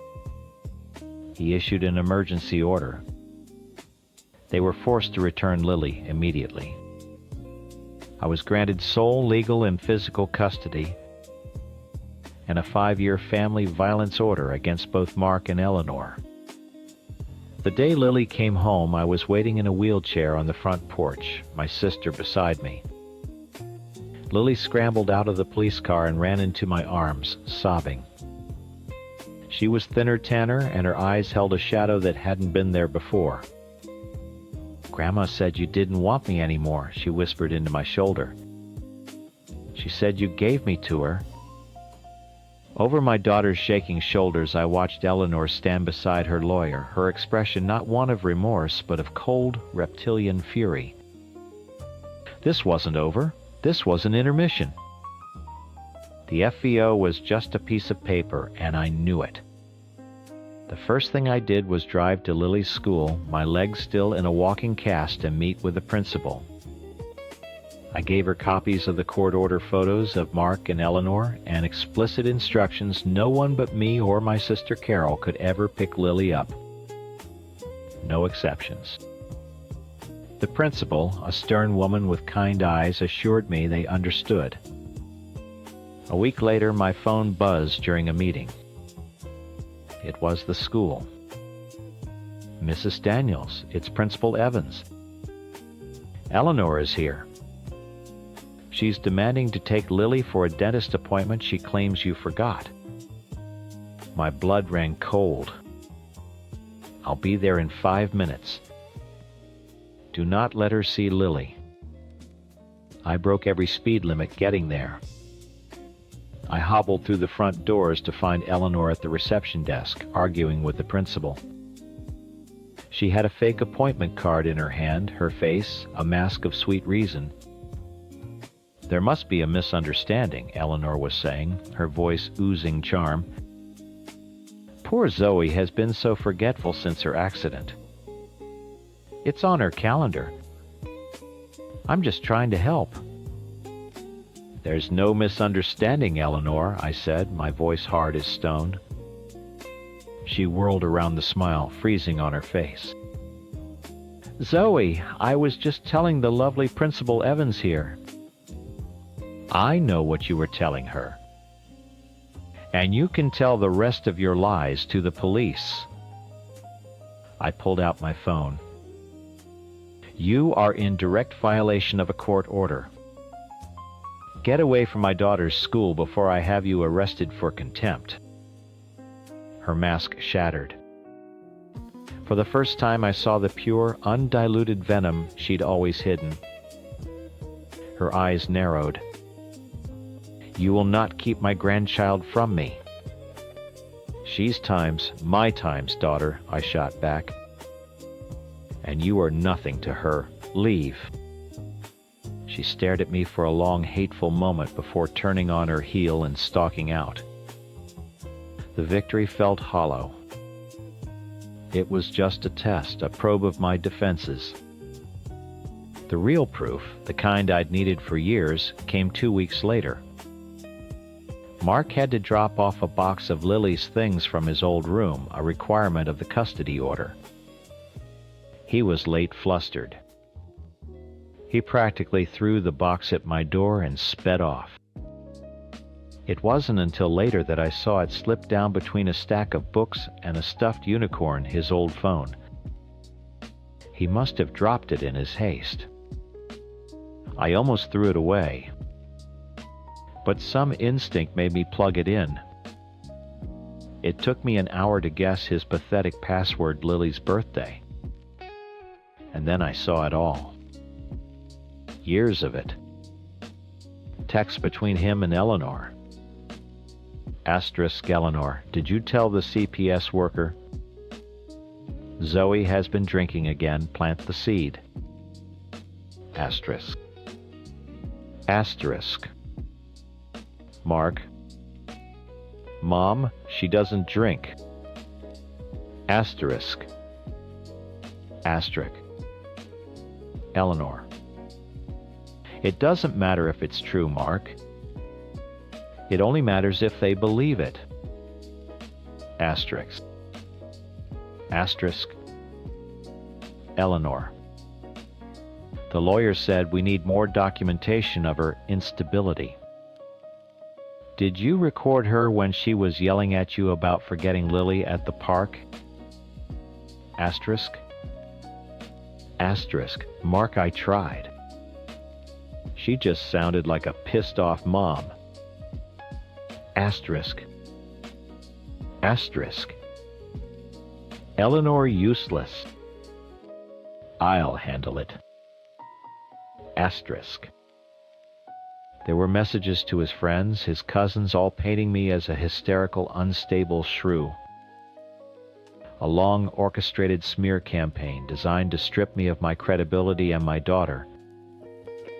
Reading it felt like swallowing glass, but it was also a strange, validating relief. I wasn't crazy.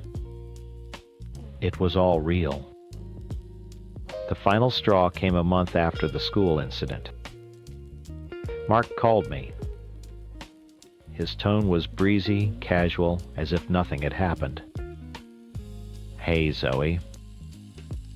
So Mom and I are planning a trip to Europe in the summer. We'd love to take Lily, see the Eiffel Tower, the Colosseum.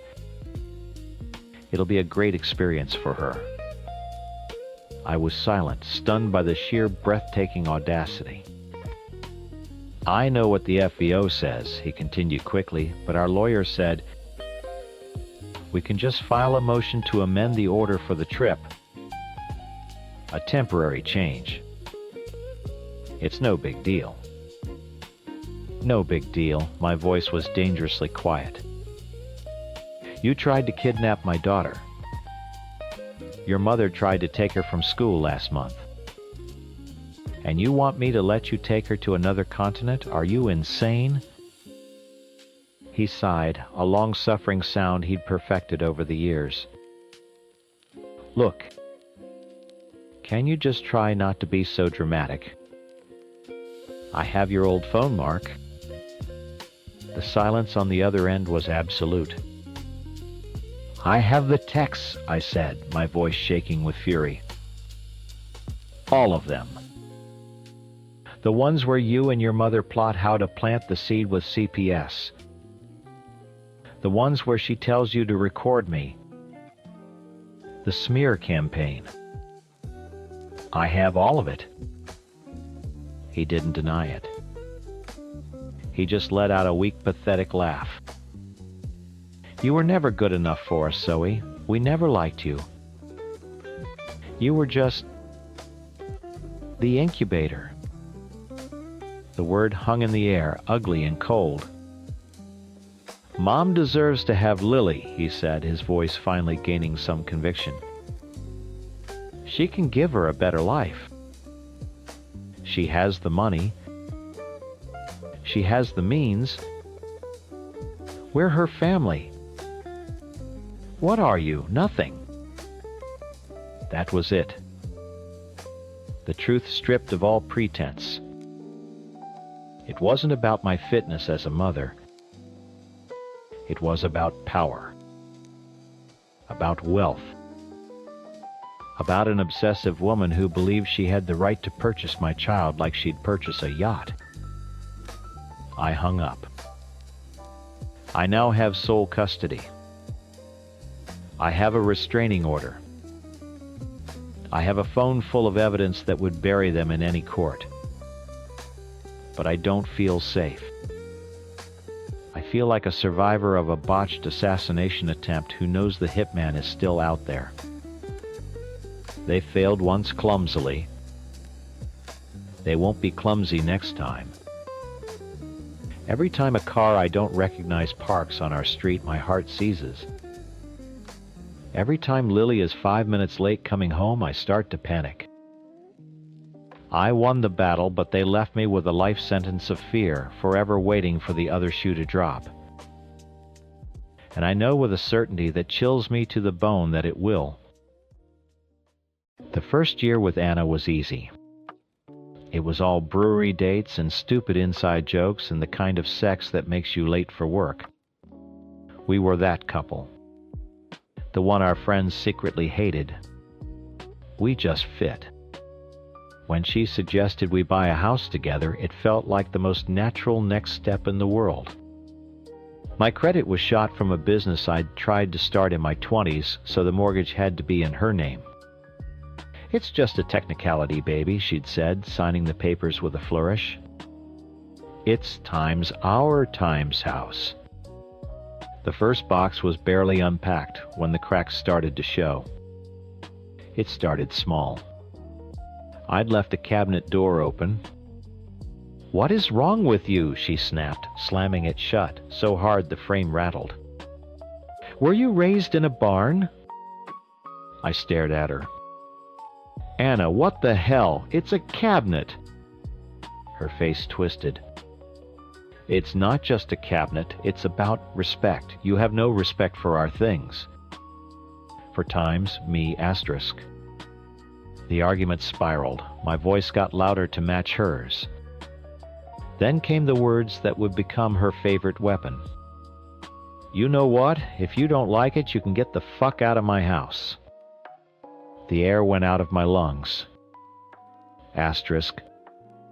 My Times house. The words hung between us ugly and absolute. I slept on the couch that night. The next morning she was waiting for me in the kitchen with coffee tears in her eyes. "I'm so sorry, Lucas," she whispered, wrapping her arms around me. "I don't know why I said that. I was just so stressed. It's our house. I'll never say that again." She said it again 2 weeks later when I forgot to take out the recycling. And a month after that, when I was 5 minutes late coming home from work. Each fight got a little hotter. She shattered a coffee mug against the backsplash once. Another time she threw a picture frame, one of us smiling on vacation, so hard it splintered on the floor. And every single time the next morning brought the same apologies. The same promises. I started to live for the mornings, for that brief period of peace where the woman I fell in love with came back. I convinced myself the yelling and the breaking things was just the stress of the new mortgage. A phase. So when she brought up getting married, I thought times, yes, this will fix it. This will make us permanent. This will make it our home for real. Asterisk. I was a fool. The ring on her finger didn't change a thing. The fights got worse. The threats to kick me out became more frequent. I finally dragged her to couples counseling. We went 3 times. The third time, the therapist suggested Anna had trouble regulating her emotions. In the car on the way home, Anna was silent. Finally, she turned to me, her jaw set. "We're not going back," she said. "It wasn't a discussion." Why not? She was trying to help. She's an idiot who doesn't know me. I'm not paying some woman $150 an hour to tell me I'm crazy. We're done with her. And we were. A week later, she sat me down on the couch, the same couch I'd slept on so many times before. She wouldn't look at me. "Lucas," she started, her voice unnervingly calm. "I love you.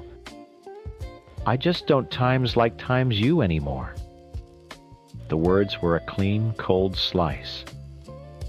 "What does that even mean, Anna?" "It means I can't do this. We have to call off the wedding." She finally looked up, and there wasn't a trace of sadness in her eyes. Just a flat, hard resolution. I felt the floor drop out from under me. All the fights, the apologies, the walking on eggshells, I had endured it all because I thought we were building a life, a future. Now she was tearing it down with a single sentence.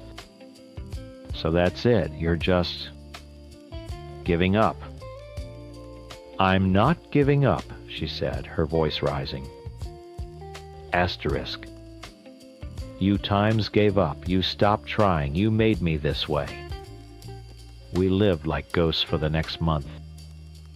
The wedding was canceled, deposits were lost. We slept in the same bed but didn't touch. We existed in a thick, suffocating silence, punctuated only by her bitter sighs whenever I entered a room. I was numb, just trying to figure out how to untangle a life that was legally entirely hers. The breaking point didn't come from a fight. It came from a notification. Her phone was on the nightstand, face up. She was in the shower. It lit up with a text message. Asterisk. Asterisk. Mark. Work. Last night was incredible. Can't stop thinking about you. Asterisk. Asterisk.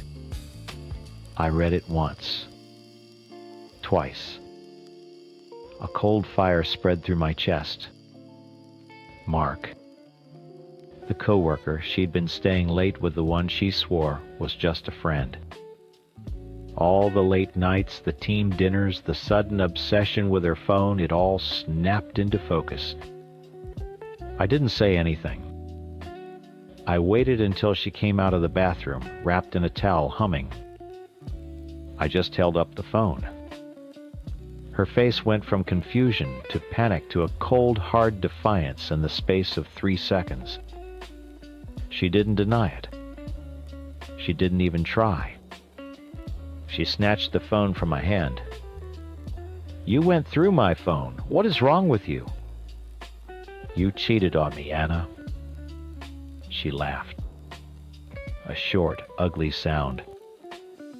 Oh, please, don't be so dramatic. I told you I didn't love you anymore. What did you expect was going to happen?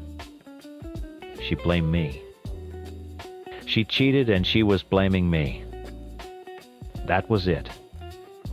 The last thread holding me together snapped. The love, the hope, the memory of that first easy year, it all curdled into pure, undiluted rage. She stood there so smug, so certain of her power over me in the house that was in her name with the life she was systematically dismantling. But she'd forgotten one thing. Mark. Mark had a life too. I remembered her mentioning it once, laughing about how clueless his wife was. Sarah, I think her name was. I walked out of the bedroom, my hands shaking. I grabbed my laptop, sat down at the kitchen island, and typed Mark Reynolds and his company name into Facebook. There he was. Profile picture of him and a smiling blonde woman. His wife, Sarah. Her profile was public. Photos of their 2 little kids beamed from the screen. A perfect family. My heart hammered against my ribs. Anna had torched my life and felt nothing. She thought she could just walk away clean. I clicked on Sarah Reynolds' profile. The message button seemed to glow on the screen. I took a deep breath, my finger hovering over the mouse. My finger clicked. The message was sent. I attached a screenshot of the text from Mark's phone. No commentary, just the evidence. I closed the laptop. The silence in the house was absolute, a vacuum waiting for the coming storm. That night I didn't sleep on the couch. I went out. I went to a bar I hadn't been to in years, a dive with sticky floors and cheap whiskey. I got drunk. Not buzzed, not happy drunk, but obliteration drunk. I met a woman whose name I think was Jessica. We went back to her apartment. The whole thing was mechanical, a desperate and pathetic attempt to prove something to myself. I left before the sun was up, the taste of regret thick and metallic in my mouth. It hadn't made me feel powerful. It had made me feel cheap. It was a hollow, pointless act, and the only person I'd managed to hurt was myself. I was nursing a hangover in a pot of black coffee when Anna got home the next day. The front door slammed open so hard it hit the wall, leaving a fresh dent in the drywall. Her face was a mask of pure fury. She threw her purse at me. I ducked and it hit the cabinets with a heavy thud. "What did you do?" she shrieked, her voice cracking. "I have no idea what you're talking about." "Don't you lie to me, Lucas. Don't you dare," Sarah Reynolds called the office. She called HR. She called Mark's boss. She sent them everything. I just looked at her, my coffee cup steady in my hands. And they suspended him pending an investigation. I had to sit there while my boss looked at me like I was some piece of trash. So I quit. I told them all to go to hell. She was pacing now, a caged animal. This is all your fault. You couldn't just leave it alone. You had to destroy everything. Asterisk. I times destroyed everything. I laughed a bitter, broken sound. Anna, you were sleeping with him. You threw away our engagement.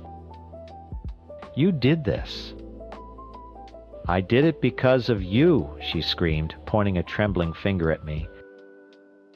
You suffocated me. You made me miserable, and now you've ruined my career, my life. I just shook my head and took another sip of coffee. I was empty. Her rage couldn't even touch me. The next few weeks were a new kind of hell. She stayed in the guest room. We didn't speak. Then one day I came home, and she was sitting at the kitchen island, a grim smile on her face. I hope you're happy, she said, her voice dripping with venom. I'm never going to be happy again, Anna. What is it now? I reported Mark to the IRS. For tax fraud. He's been skimming from freelance projects for years, bragging about it to me. She took a sip of wine. His life is over. His wife took the kids, and now the government is going to take the rest. He deserves it. I stared at her, horrified. Why would you do that? For revenge, she said, looking right at me. Something you should understand. The letter came a month later. It was from a law firm. Anna was being sued. Mark was claiming she was an active participant in the fraud, that her report was malicious retaliation after he broke off their affair. He was suing her for defamation, conspiracy, and emotional distress. The number on the paper made me feel sick. $500, 000.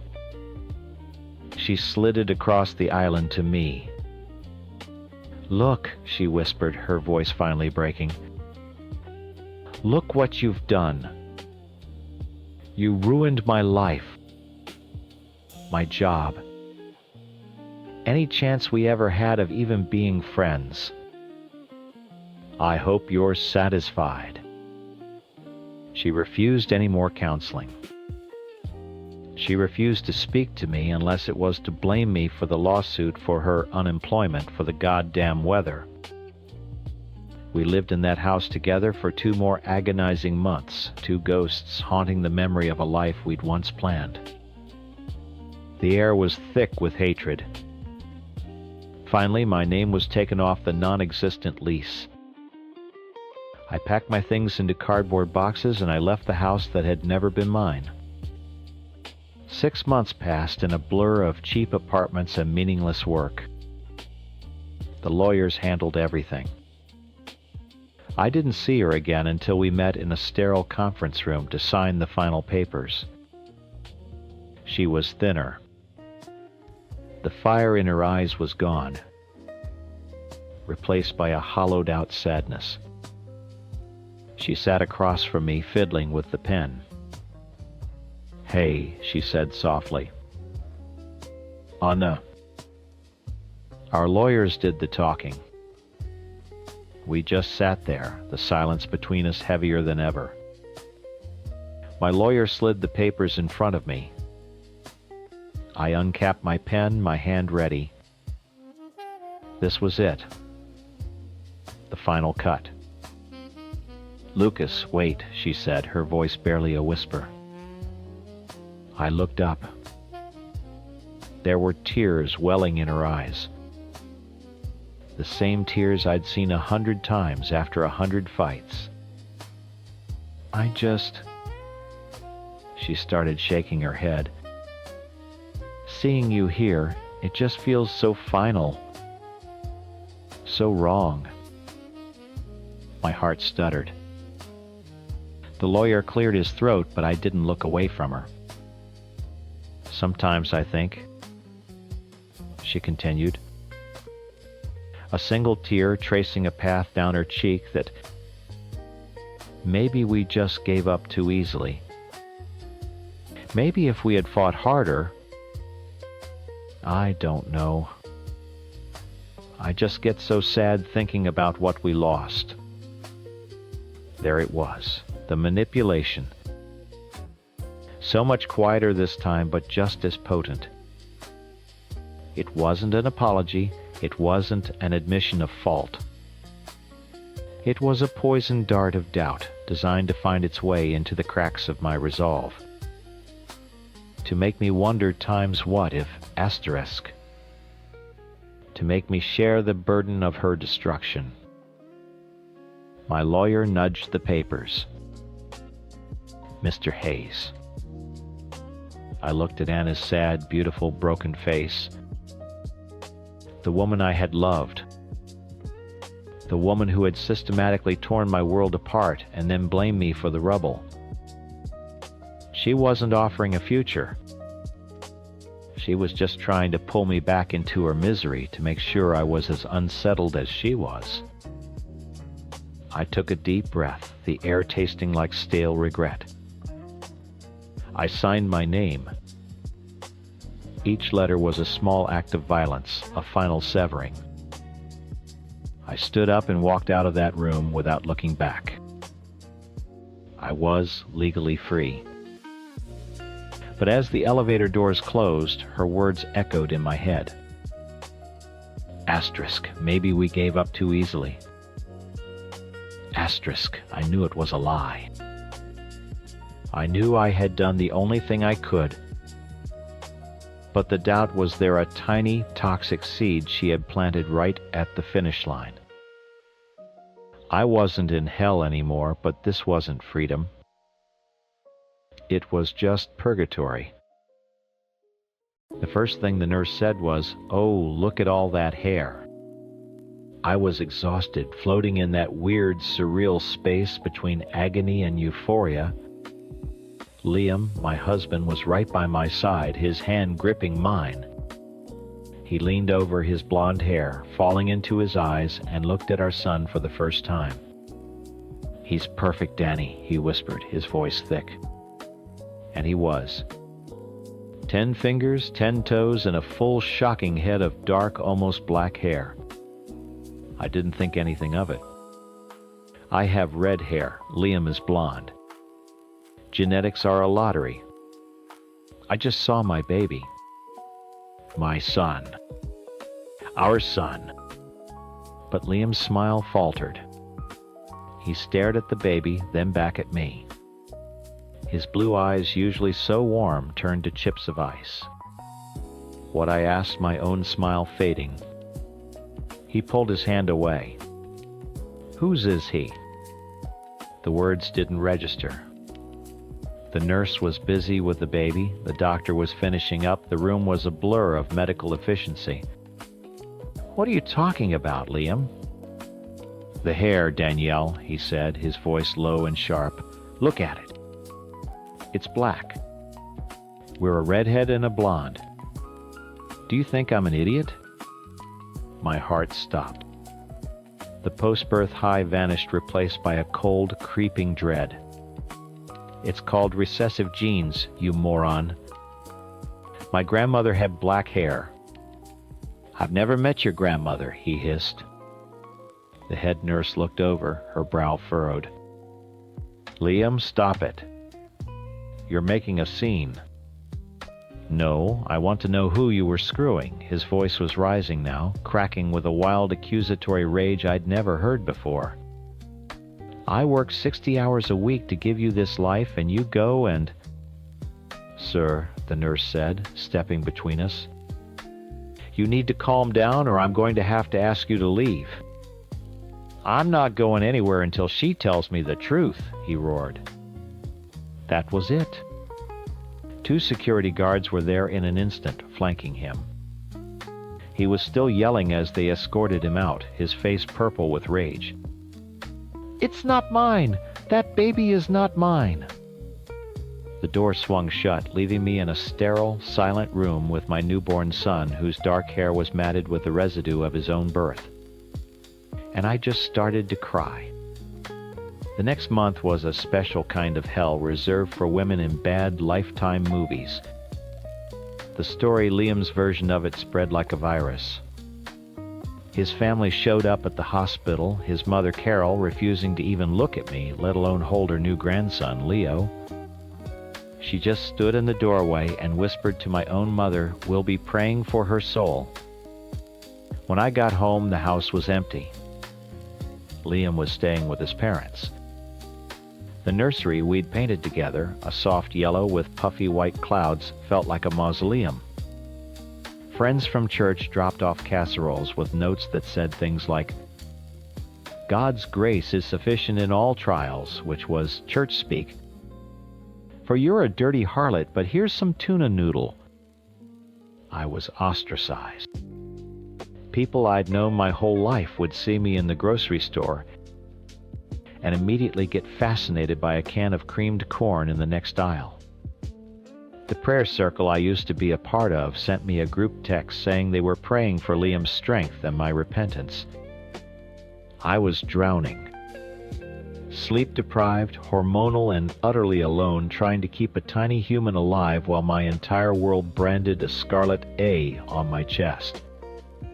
I sent Liam articles about genetics, diagrams, pictures of my dark-haired grandmother. He ignored them all. His only communication came through his mother. "Liam just wants the truth, Danielle," she'd say over the phone, her voice dripping with false piety. "Confession is good for the soul." After 4 weeks of this, I snapped. I was sitting on the floor, covered in spit up. Leo was screaming, and I hadn't showered in 2 days. I texted Liam, "Get a paternity test, or I'm filing for full custody and you'll never see him again. Your choice." He agreed within the hour.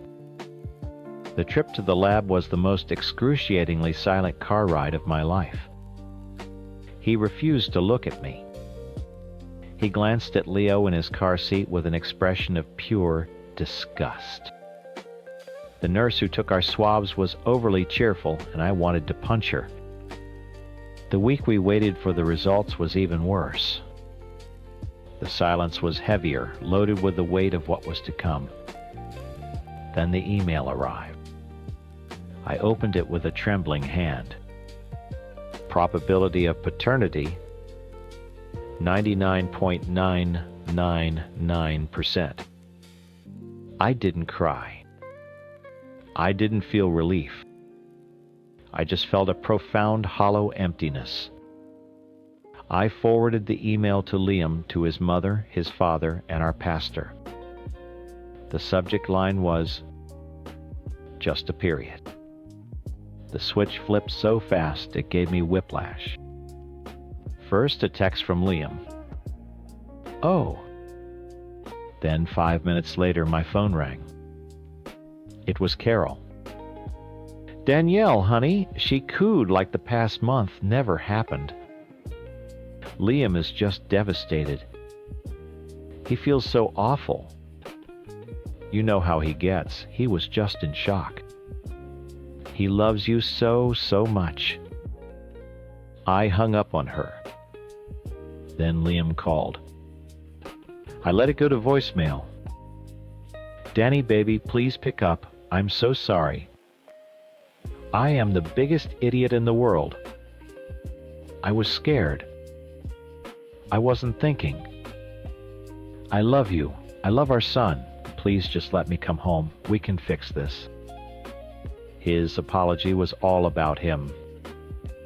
His shock, his fear, his feelings. Not a word about the public humiliation, the isolation, the baseless accusation that had torn my life apart in the most vulnerable moment a woman can experience. I called my brother, Alex. "Can you come get me?" He was there in 20 minutes. I packed 2 suitcases for me and Leo and left my wedding ring on the kitchen counter right next to a cold, uneaten casserole. Moving into Alex's spare room felt like coming up for air. It was small, but it was sane. For 2 days there was peace. Then the siege began. An endless barrage of calls, texts, and voicemails. From Liam, "I'll do anything. Please don't take my son away from me." From Carol, "A family belongs together. Forgiveness is a Christian virtue, Danielle." From Pastor John, "Do not let pride harden your heart against your husband. The Lord calls us to reconcile." I blocked all their numbers. They started messaging me on Facebook. I deactivated my account. I was finally starting to feel safe. I was feeding Leo in the quiet of Alex's living room, the evening sun slanting through the blinds. My phone, which I'd put on silent, lit up on the table. A text from an unknown number. My blood ran cold as I read it. "We're not giving up on you, Danielle. Your family needs you. Your church needs you. We're coming over to pray with you. You need guidance." Then a heavy, authoritative knock rattled the front door. Another one followed, louder and more insistent, echoing through the small apartment. Alex wasn't home. I clutched Leo a little tighter, his small warm body a shield against the thudding on the door. I peered through the peephole. My stomach plummeted. It was Carol, my mother-in-law, her face a mask of grim determination. Beside her stood Pastor John, his hands clasped in front of him like a disappointed God. I backed away from the door, my heart hammering against my ribs. I wouldn't answer. I would just wait until they went away. "Danielle, we know you're in there." Carol's voice cut through the wood, sharp and thin. "We're not leaving. Open this door." My silence only seemed to empower them. Pastor John's deeper voice joined in. "We're here to help you, Danielle. Don't shut out the people who love you." Leo stirred, letting out a soft whimper. That was it. My cover was blown. Taking a deep breath, I walked back and cracked the door open just enough to speak through the chain. "You need to leave." "Don't be ridiculous," Carol snapped and shoved. The flimsy chain lock groaned and the door swung inward, hitting the wall with a thud. They were inside. Just like that. They filled the small entryway of Alex's apartment, bringing the scent of stale church coffee and cloying perfume with them. I stumbled back into the living room, a cornered animal. "This has gone on long enough." Carol began taking a step towards me. "Liam is a broken man. He made a mistake. A good Christian wife forgives her husband and keeps her family together. He publicly accused me of adultery moments after I gave birth," I said, my voice shaking. "He abandoned his son. That's not a mistake, that's a character flaw." Pastor John stepped forward, adopting a placating tone that made my skin crawl. "The Lord's path is one of reconciliation, Danielle. Pride is a sin. Your pride is keeping this family from healing. It's keeping your son from his father." My pride, I laughed, a sharp, ugly sound. "You think this is about pride? This is about being treated like a human being. You all stood by and watched him burn my life to the ground over a high school biology lesson you were apparently all sick for. His serene facade cracked. The warmth in his eyes vanished, replaced by a cold, righteous fire. You are hardening your heart against God's will. To reject your husband, to break your sacred vows over a moment of human weakness, that is the path to ruin. You are risking your eternal soul, Danielle. Do you want your son to be raised by a mother who would choose anger over grace? Who invites damnation into her home? Damnation. The word hung in the air heavy and suffocating. This wasn't an intervention. This was an exorcism. And I was the demon. Leo started to fuss, his little face scrunching up for a real cry. He needs to be changed, I mumbled, my only thought, a desperate clawing need to escape the room. I backed away down the short hallway towards the bathroom. They let me go, their expressions smug as if my retreat was a sign of submission. I slipped inside, locked the door with a trembling hand, and leaned my forehead against the cool wood. My breath came in ragged gasps. I looked at myself in the mirror, wild-eyed, pale, a stranger. Then I looked down at Leo, who was now quietly staring up at me, his dark eyes wide and trusting. I pulled out my phone. My fingers flew across the screen as I dialed 911. 911? What's your emergency? I kept my voice to a choked whisper. There are 2 people in my apartment. They forced their way in and they won't leave. I'm locked in the bathroom with my baby. I'm at 1425 Elm Street, apartment 3B. After I hung up the silence outside, the door felt menacing. I could hear them murmuring. Carol's voice, clear as a bell, she's just being dramatic for attention. Minutes later, a new authoritative knock sounded from the front door. Not theirs. The police. I heard muffled voices, the confident baritone of an officer and Pastor John's indignant sputtering. I took a deep breath, unlocked the door, and walked out, Leo still cradled in my arms. 2 police officers stood in the living room. Carol and Pastor John looked aghast, their faces a mixture of shock and outrage. The neighbor across the hall was peering out her door, her eyes wide. "Ma'am, you called," the taller officer asked gently. "Yes," I said, my voice stronger than I expected. "These 2 people pushed their way into my home and refused to leave when I asked. They were threatening me." Threatening Pastor John blustered his face, turning a blotchy red. "We were offering spiritual counsel. We were praying with her." The officer turned his flat, unimpressed gaze on him. "Sir, were you asked to leave the premises?" "This is a family matter," Carol interjected, her voice shrill. "We're her family." "This isn't your property, ma'am," the officer said, his patience gone. "You were told to go. So go." He gestured toward the open door. Defeated and humiliated, they shuffled out, shooting me looks of pure venom. As the door closed, locking them out, a profound, trembling silence fell over the apartment. Then my phone buzzed. And it didn't stop. It was a tidal wave. Texts from Liam's, cousins from women in the church prayer circle, from numbers I didn't even recognize.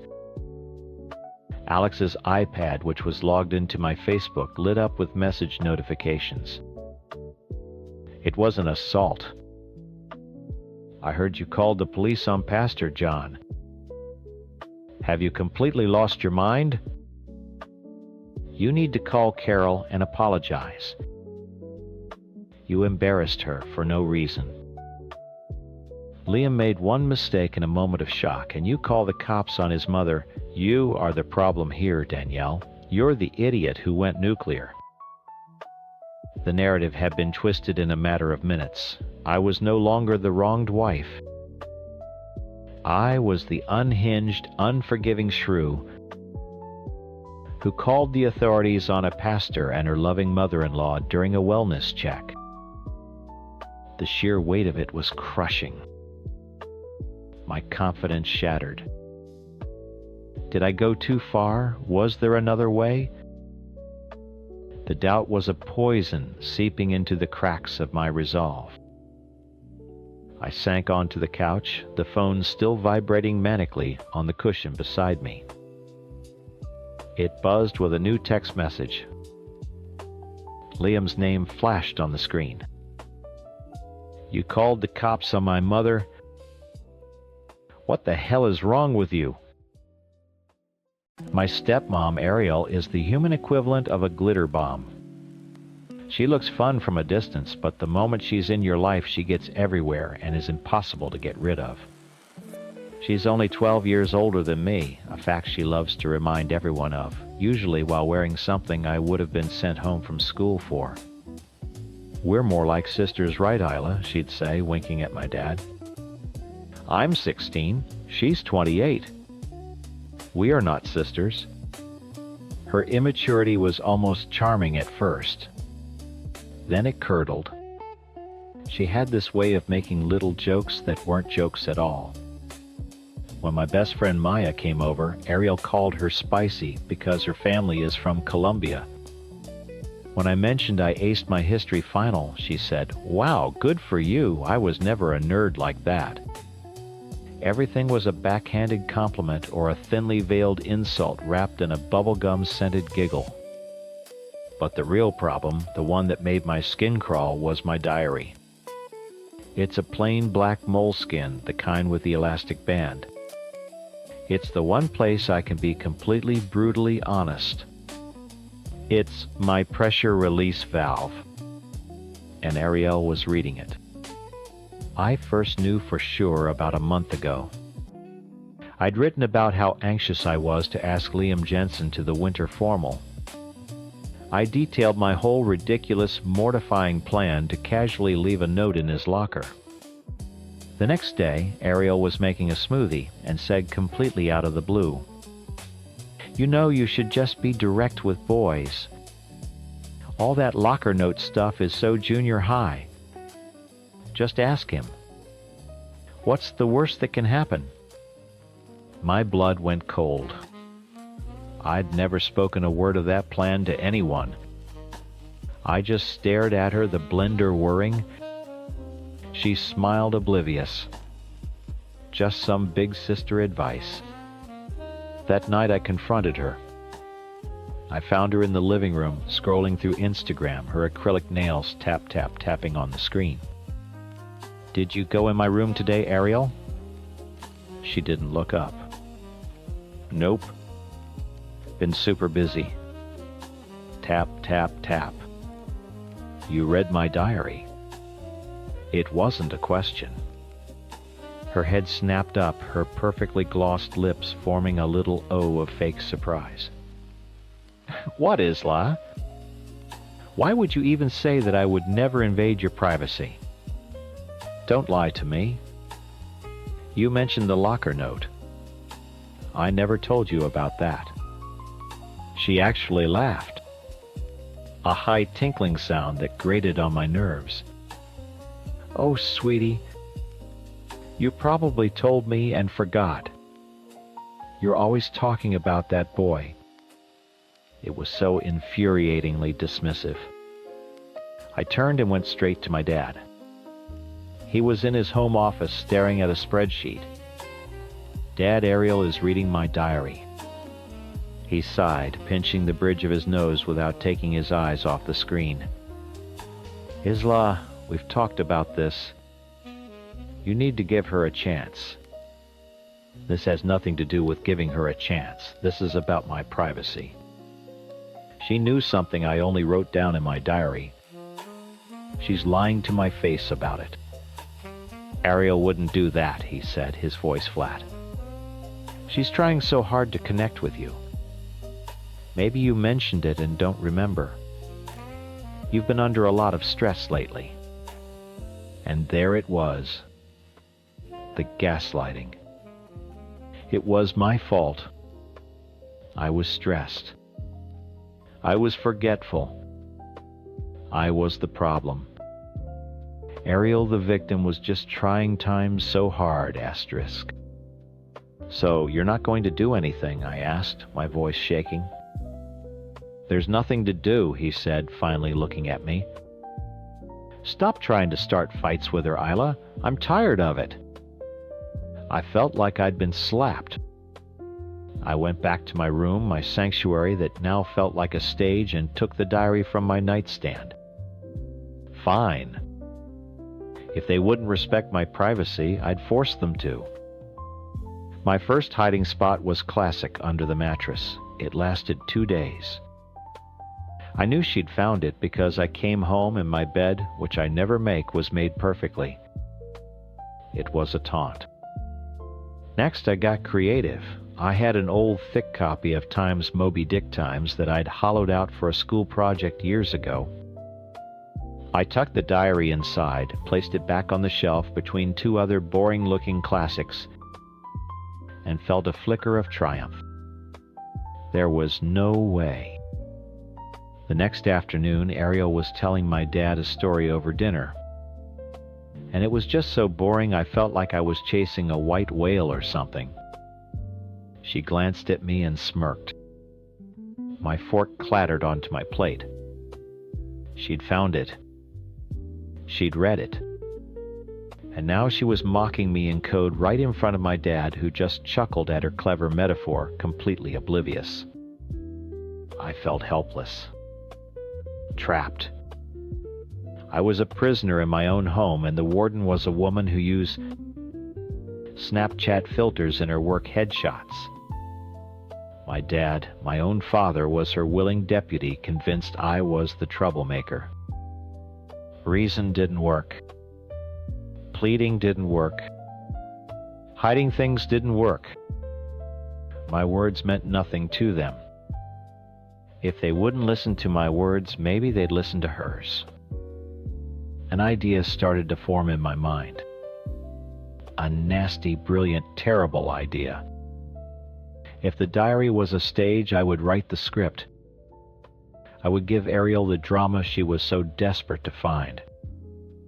And I would make sure the explosion was big enough that my dad couldn't ignore it. I wasn't just going to prove she was snooping. I was going to make them both regret it. Poetic justice. The plan needed a co-star. Michael, our next-door neighbor, was perfect. He's a friendly divorced architect in his late 40s who always waves, brings our garbage cans in if we forget, and has a perfectly manicured lawn. He and my dad were grill buddies. They'd drink beers over the fence and complain about property taxes. He was the most boring, predictable man on the planet, which made him the perfect candidate for a scandal. That night, I sat at my desk, a fresh page open in my moleskin. My heart hammered against my ribs, a mix of terror and exhilarating fury. I took a deep, shaky breath and started to write. I didn't just write an entry. I crafted a masterpiece of teenage angst and devastating discovery. Asterisk. I can't believe it. I can't even write this. My hands are shaking. I came home early from school today and I heard noises from my parents' room. I thought it was Dad and Ariel, so I was going to just go to my room, but I heard Dad's voice and a man's voice. It was Michael from next door. I hid in the hallway and I saw them. I saw everything. I don't know what to do. My dad is having an affair with our neighbor. I feel like I'm going to be sick. Asterisk. It was perfect. Just enough detail to be convincing, just enough shock value to guarantee a nuclear reaction. I made sure to dot the page with a few carefully placed teardrop stains using a bit of water. Theatricality was key. I closed the book, the black cover, feeling heavy with potential energy. I slid it back into the hollowed-out Times, Moby Dick Times, but this time I didn't push the book all the way back into the shelf. I left it sticking out. Just an inch. A silent invitation. A dare. The next day dragged on forever. Every creak of the house made me jump.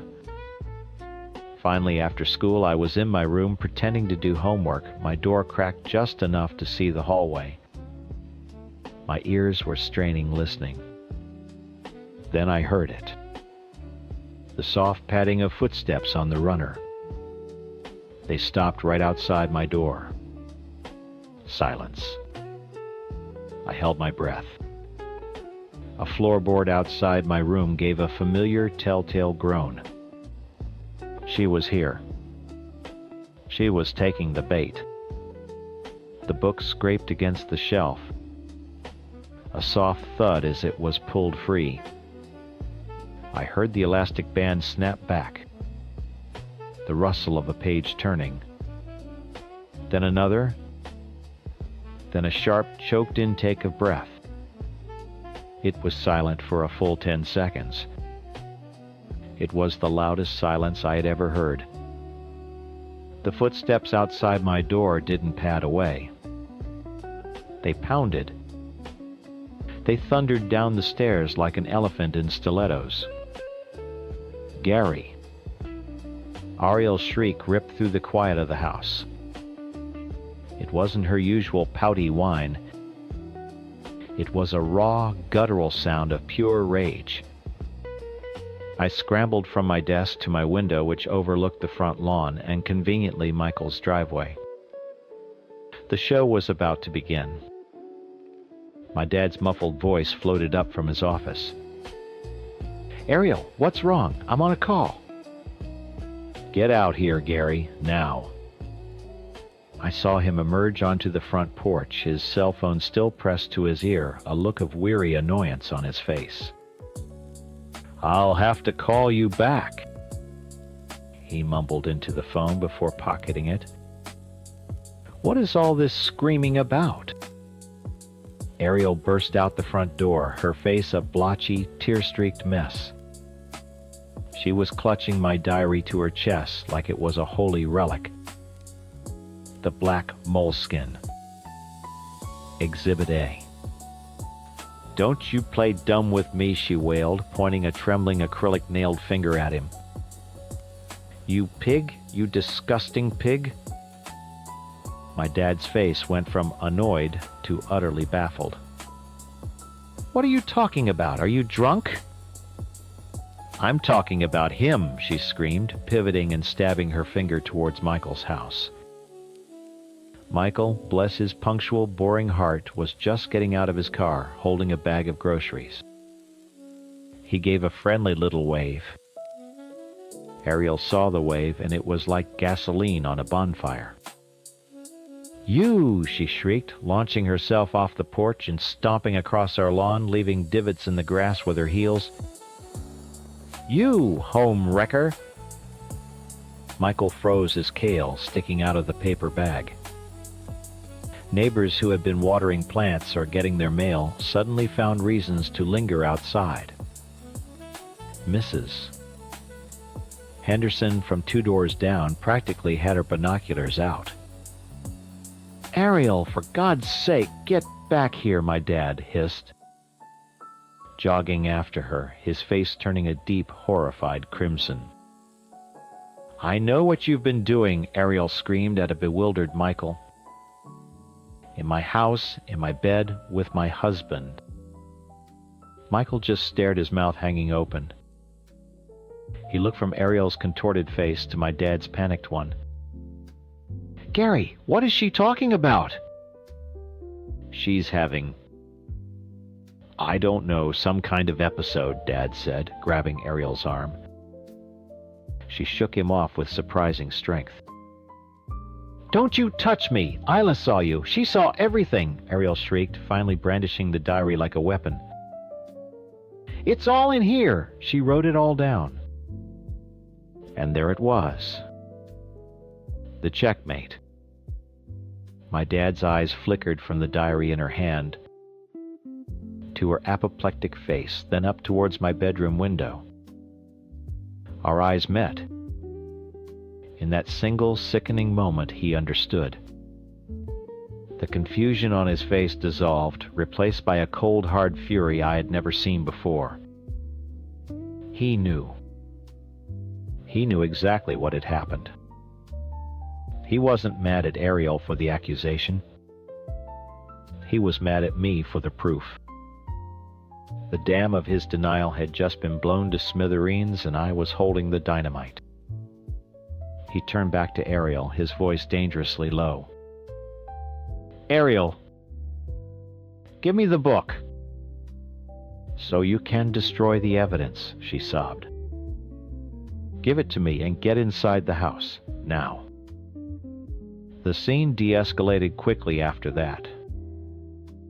My dad half-dragged, half-carried a still sobbing Ariel back into our house, throwing a frantic, apologetic look over his shoulder at Michael, who was still standing by his car like a statue.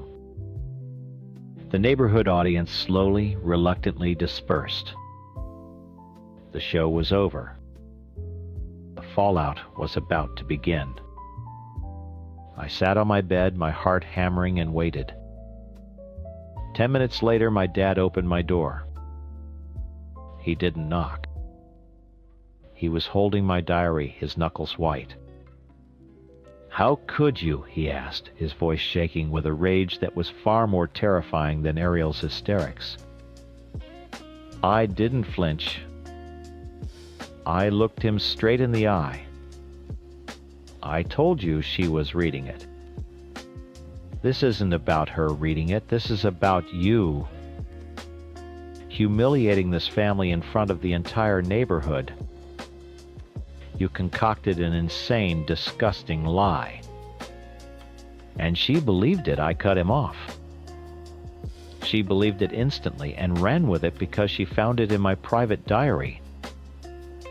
The diary I told you she was reading. The diary you told me I was being paranoid about.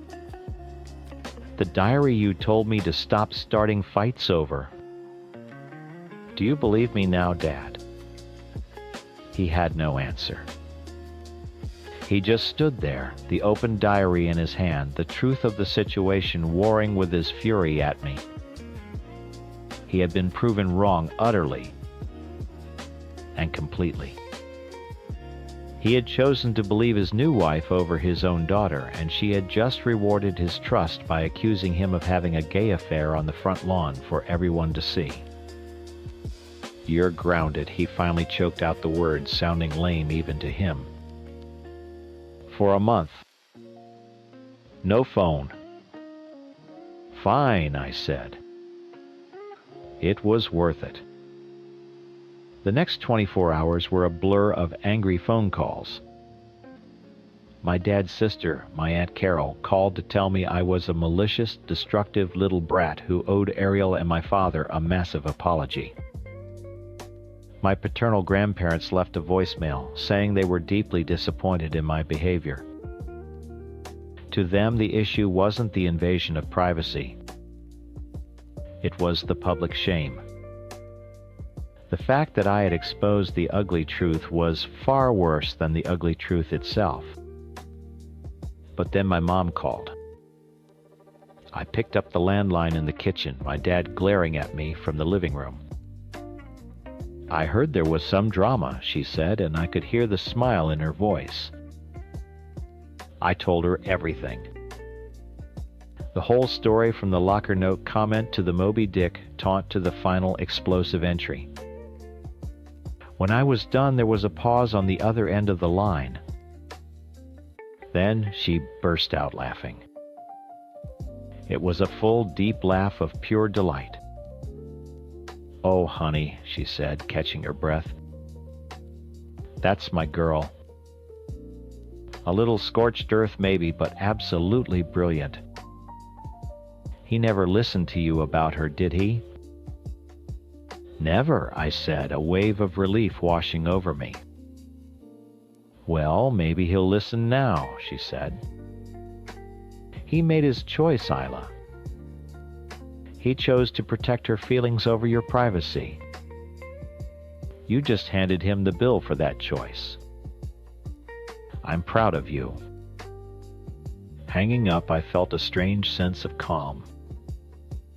I was grounded. My dad and his entire side of the family hated me. Ariel was locked in her room, probably plotting how to poison my food. But I was vindicated. I had pulled back the curtain and shown the world, or at least our cul-de-sac, exactly what our perfect little family looked like. They couldn't gaslight me anymore. They couldn't pretend I was the crazy one.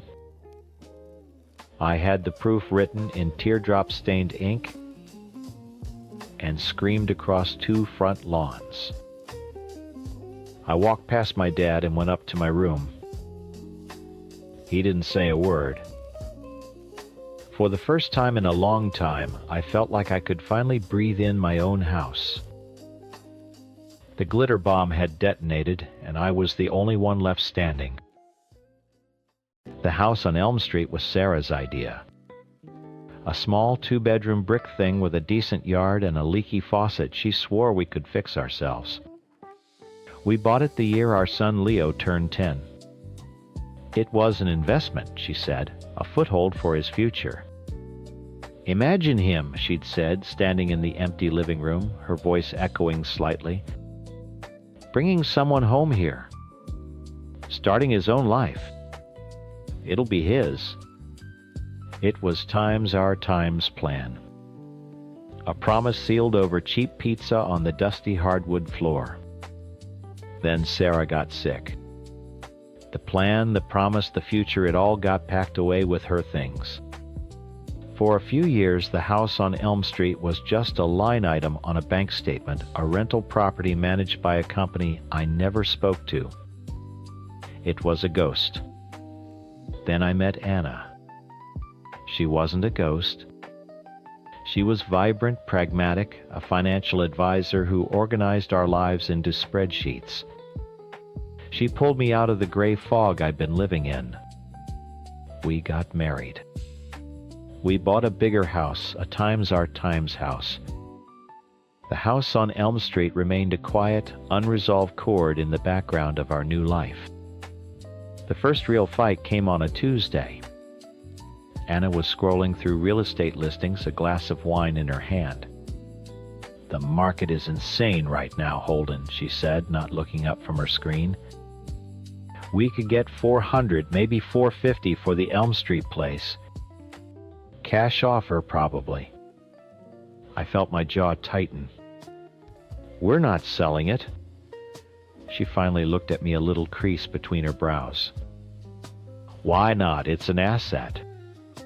We could roll that into our retirement, pay off this mortgage faster."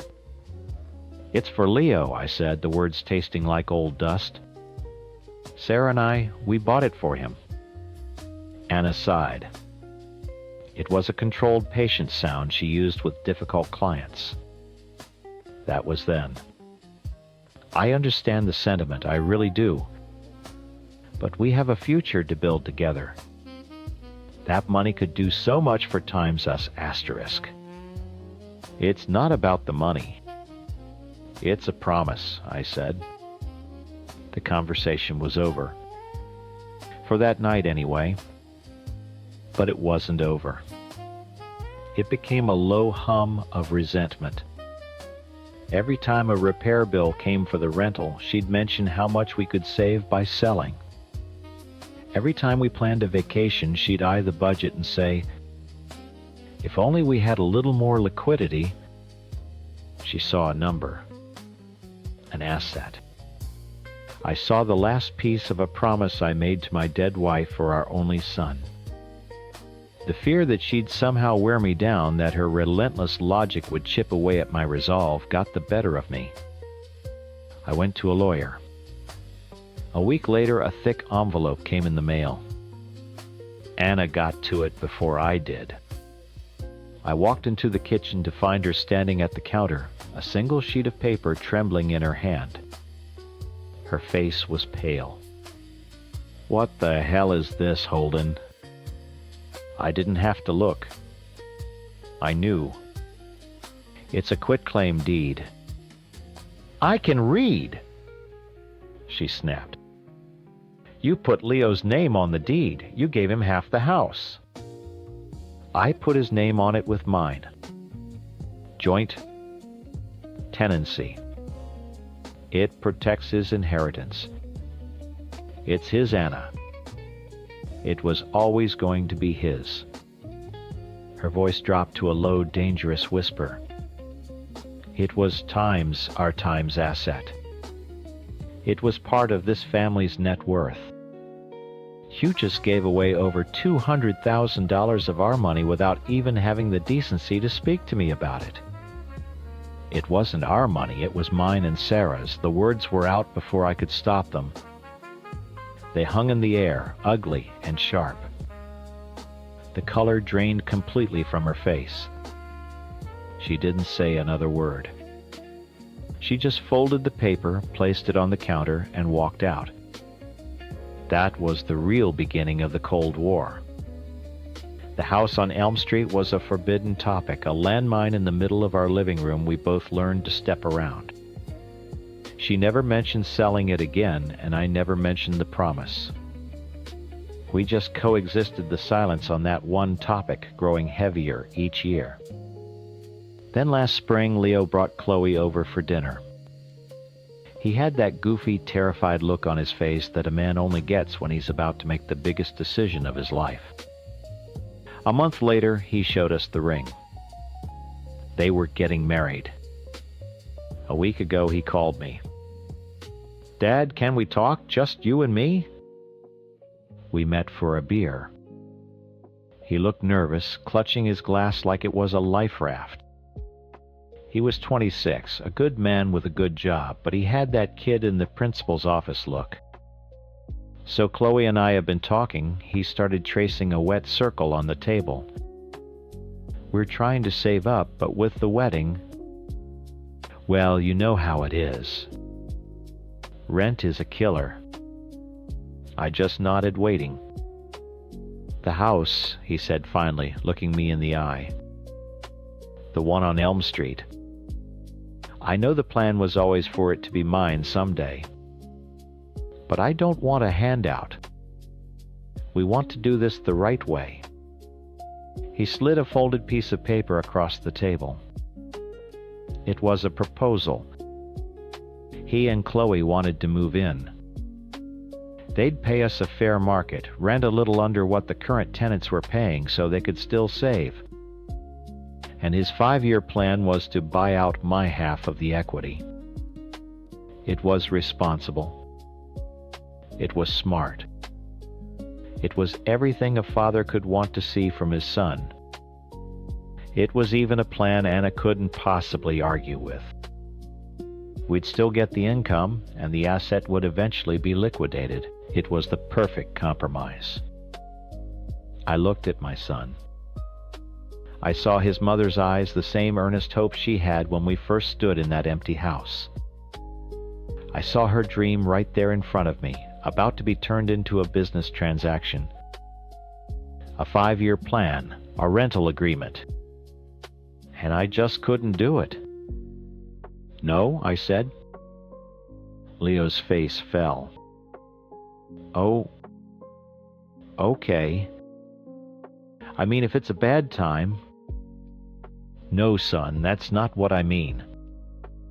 I pushed his proposal back across the table. "You're not paying me a dime in rent. Your mom, she wanted that house to be your start, not a burden. You move in. You make it your home. Just cover the taxes and the insurance, that's it. It's yours." The relief that washed over his face was staggering. It was like I'd lifted the weight of the world off his shoulders. He launched himself across the booth and hugged me, a real, unself-conscious bear hug, the kind he hadn't given me since he was 12. "Thank you, Dad," he whispered. "Thank you." Driving home, I felt good. Right. For the first time in a long time, the promise I made to Sarah felt clean, whole. The cold knot of dread in my stomach only started to form when I pulled into the driveway. I walked in through the kitchen. Anna was at the island, her laptop open. Of course, she was looking at our budget spreadsheet. The soft glow of the screen illuminated her focused expression.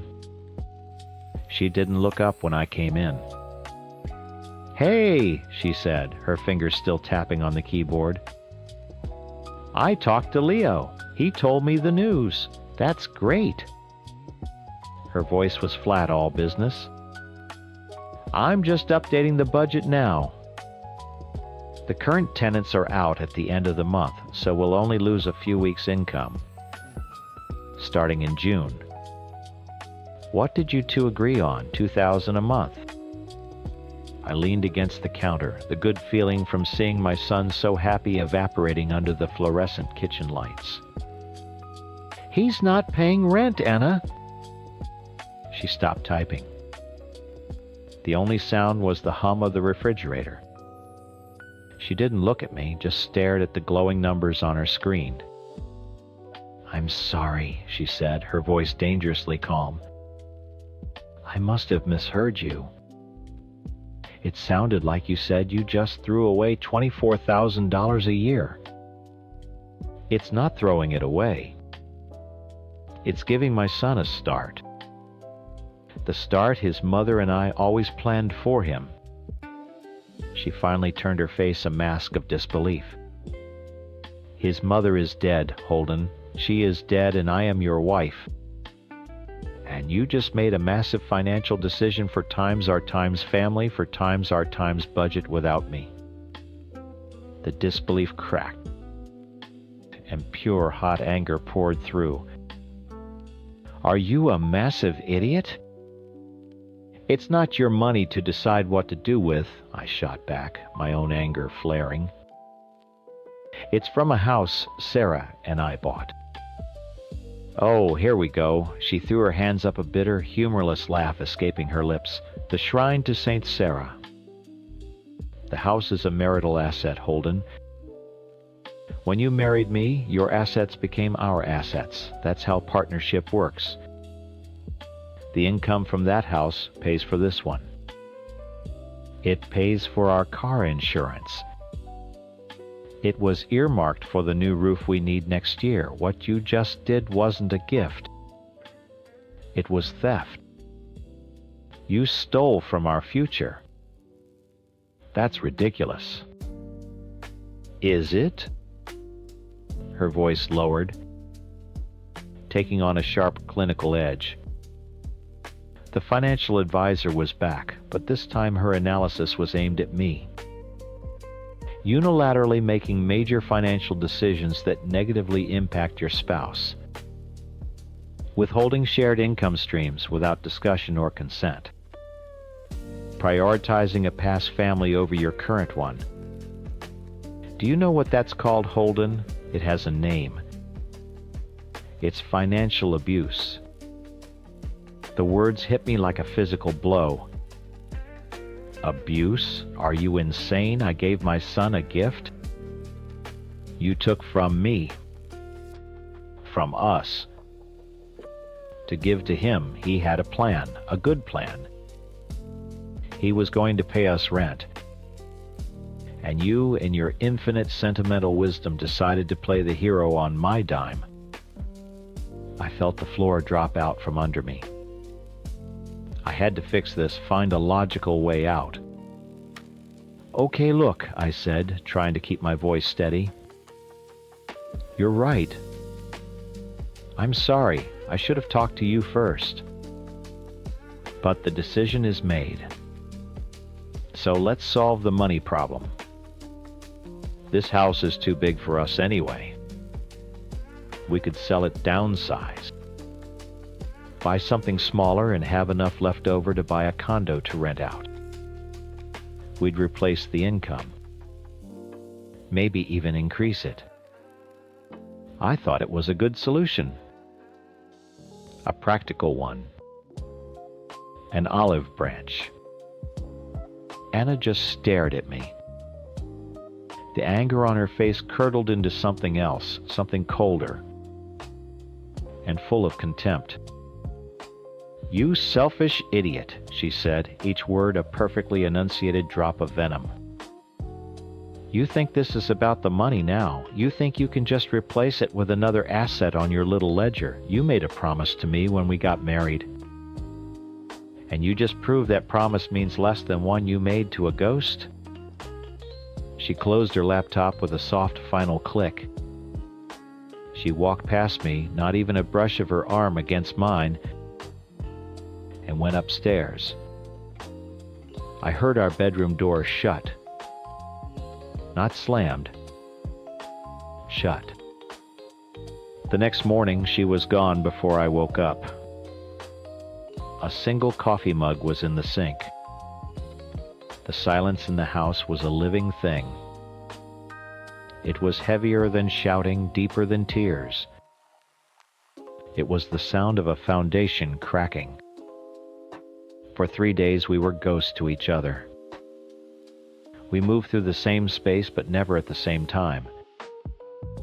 If I was in the kitchen, she was in the living room. If she came upstairs, I suddenly found a reason to go down. We communicated through post-it notes about bills and text messages about groceries. Asterisk. Need milk. Did you pay the electric times? There was no anger in them. There was nothing. I was miserable.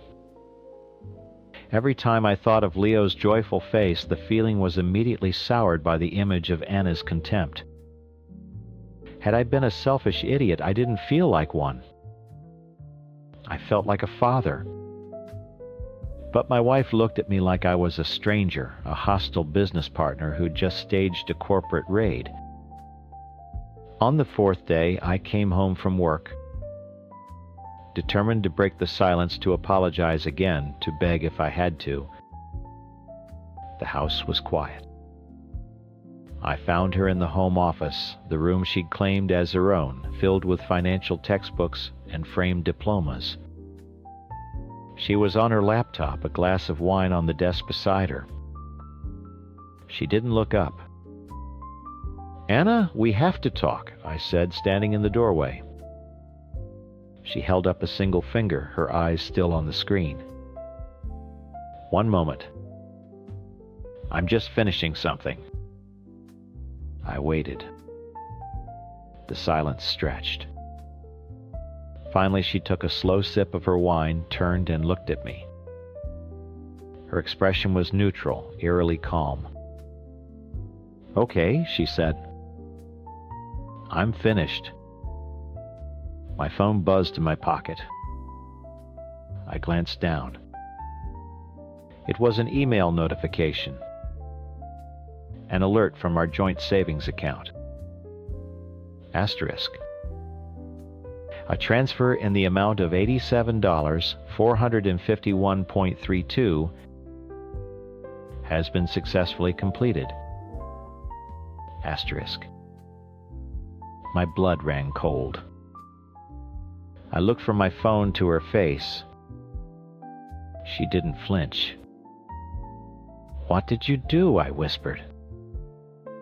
"I did what any good financial advisor would recommend," she said, her voice as flat and cool as a marble countertop. "When faced with a volatile, unpredictable asset, one must diversify and protect one's own capital.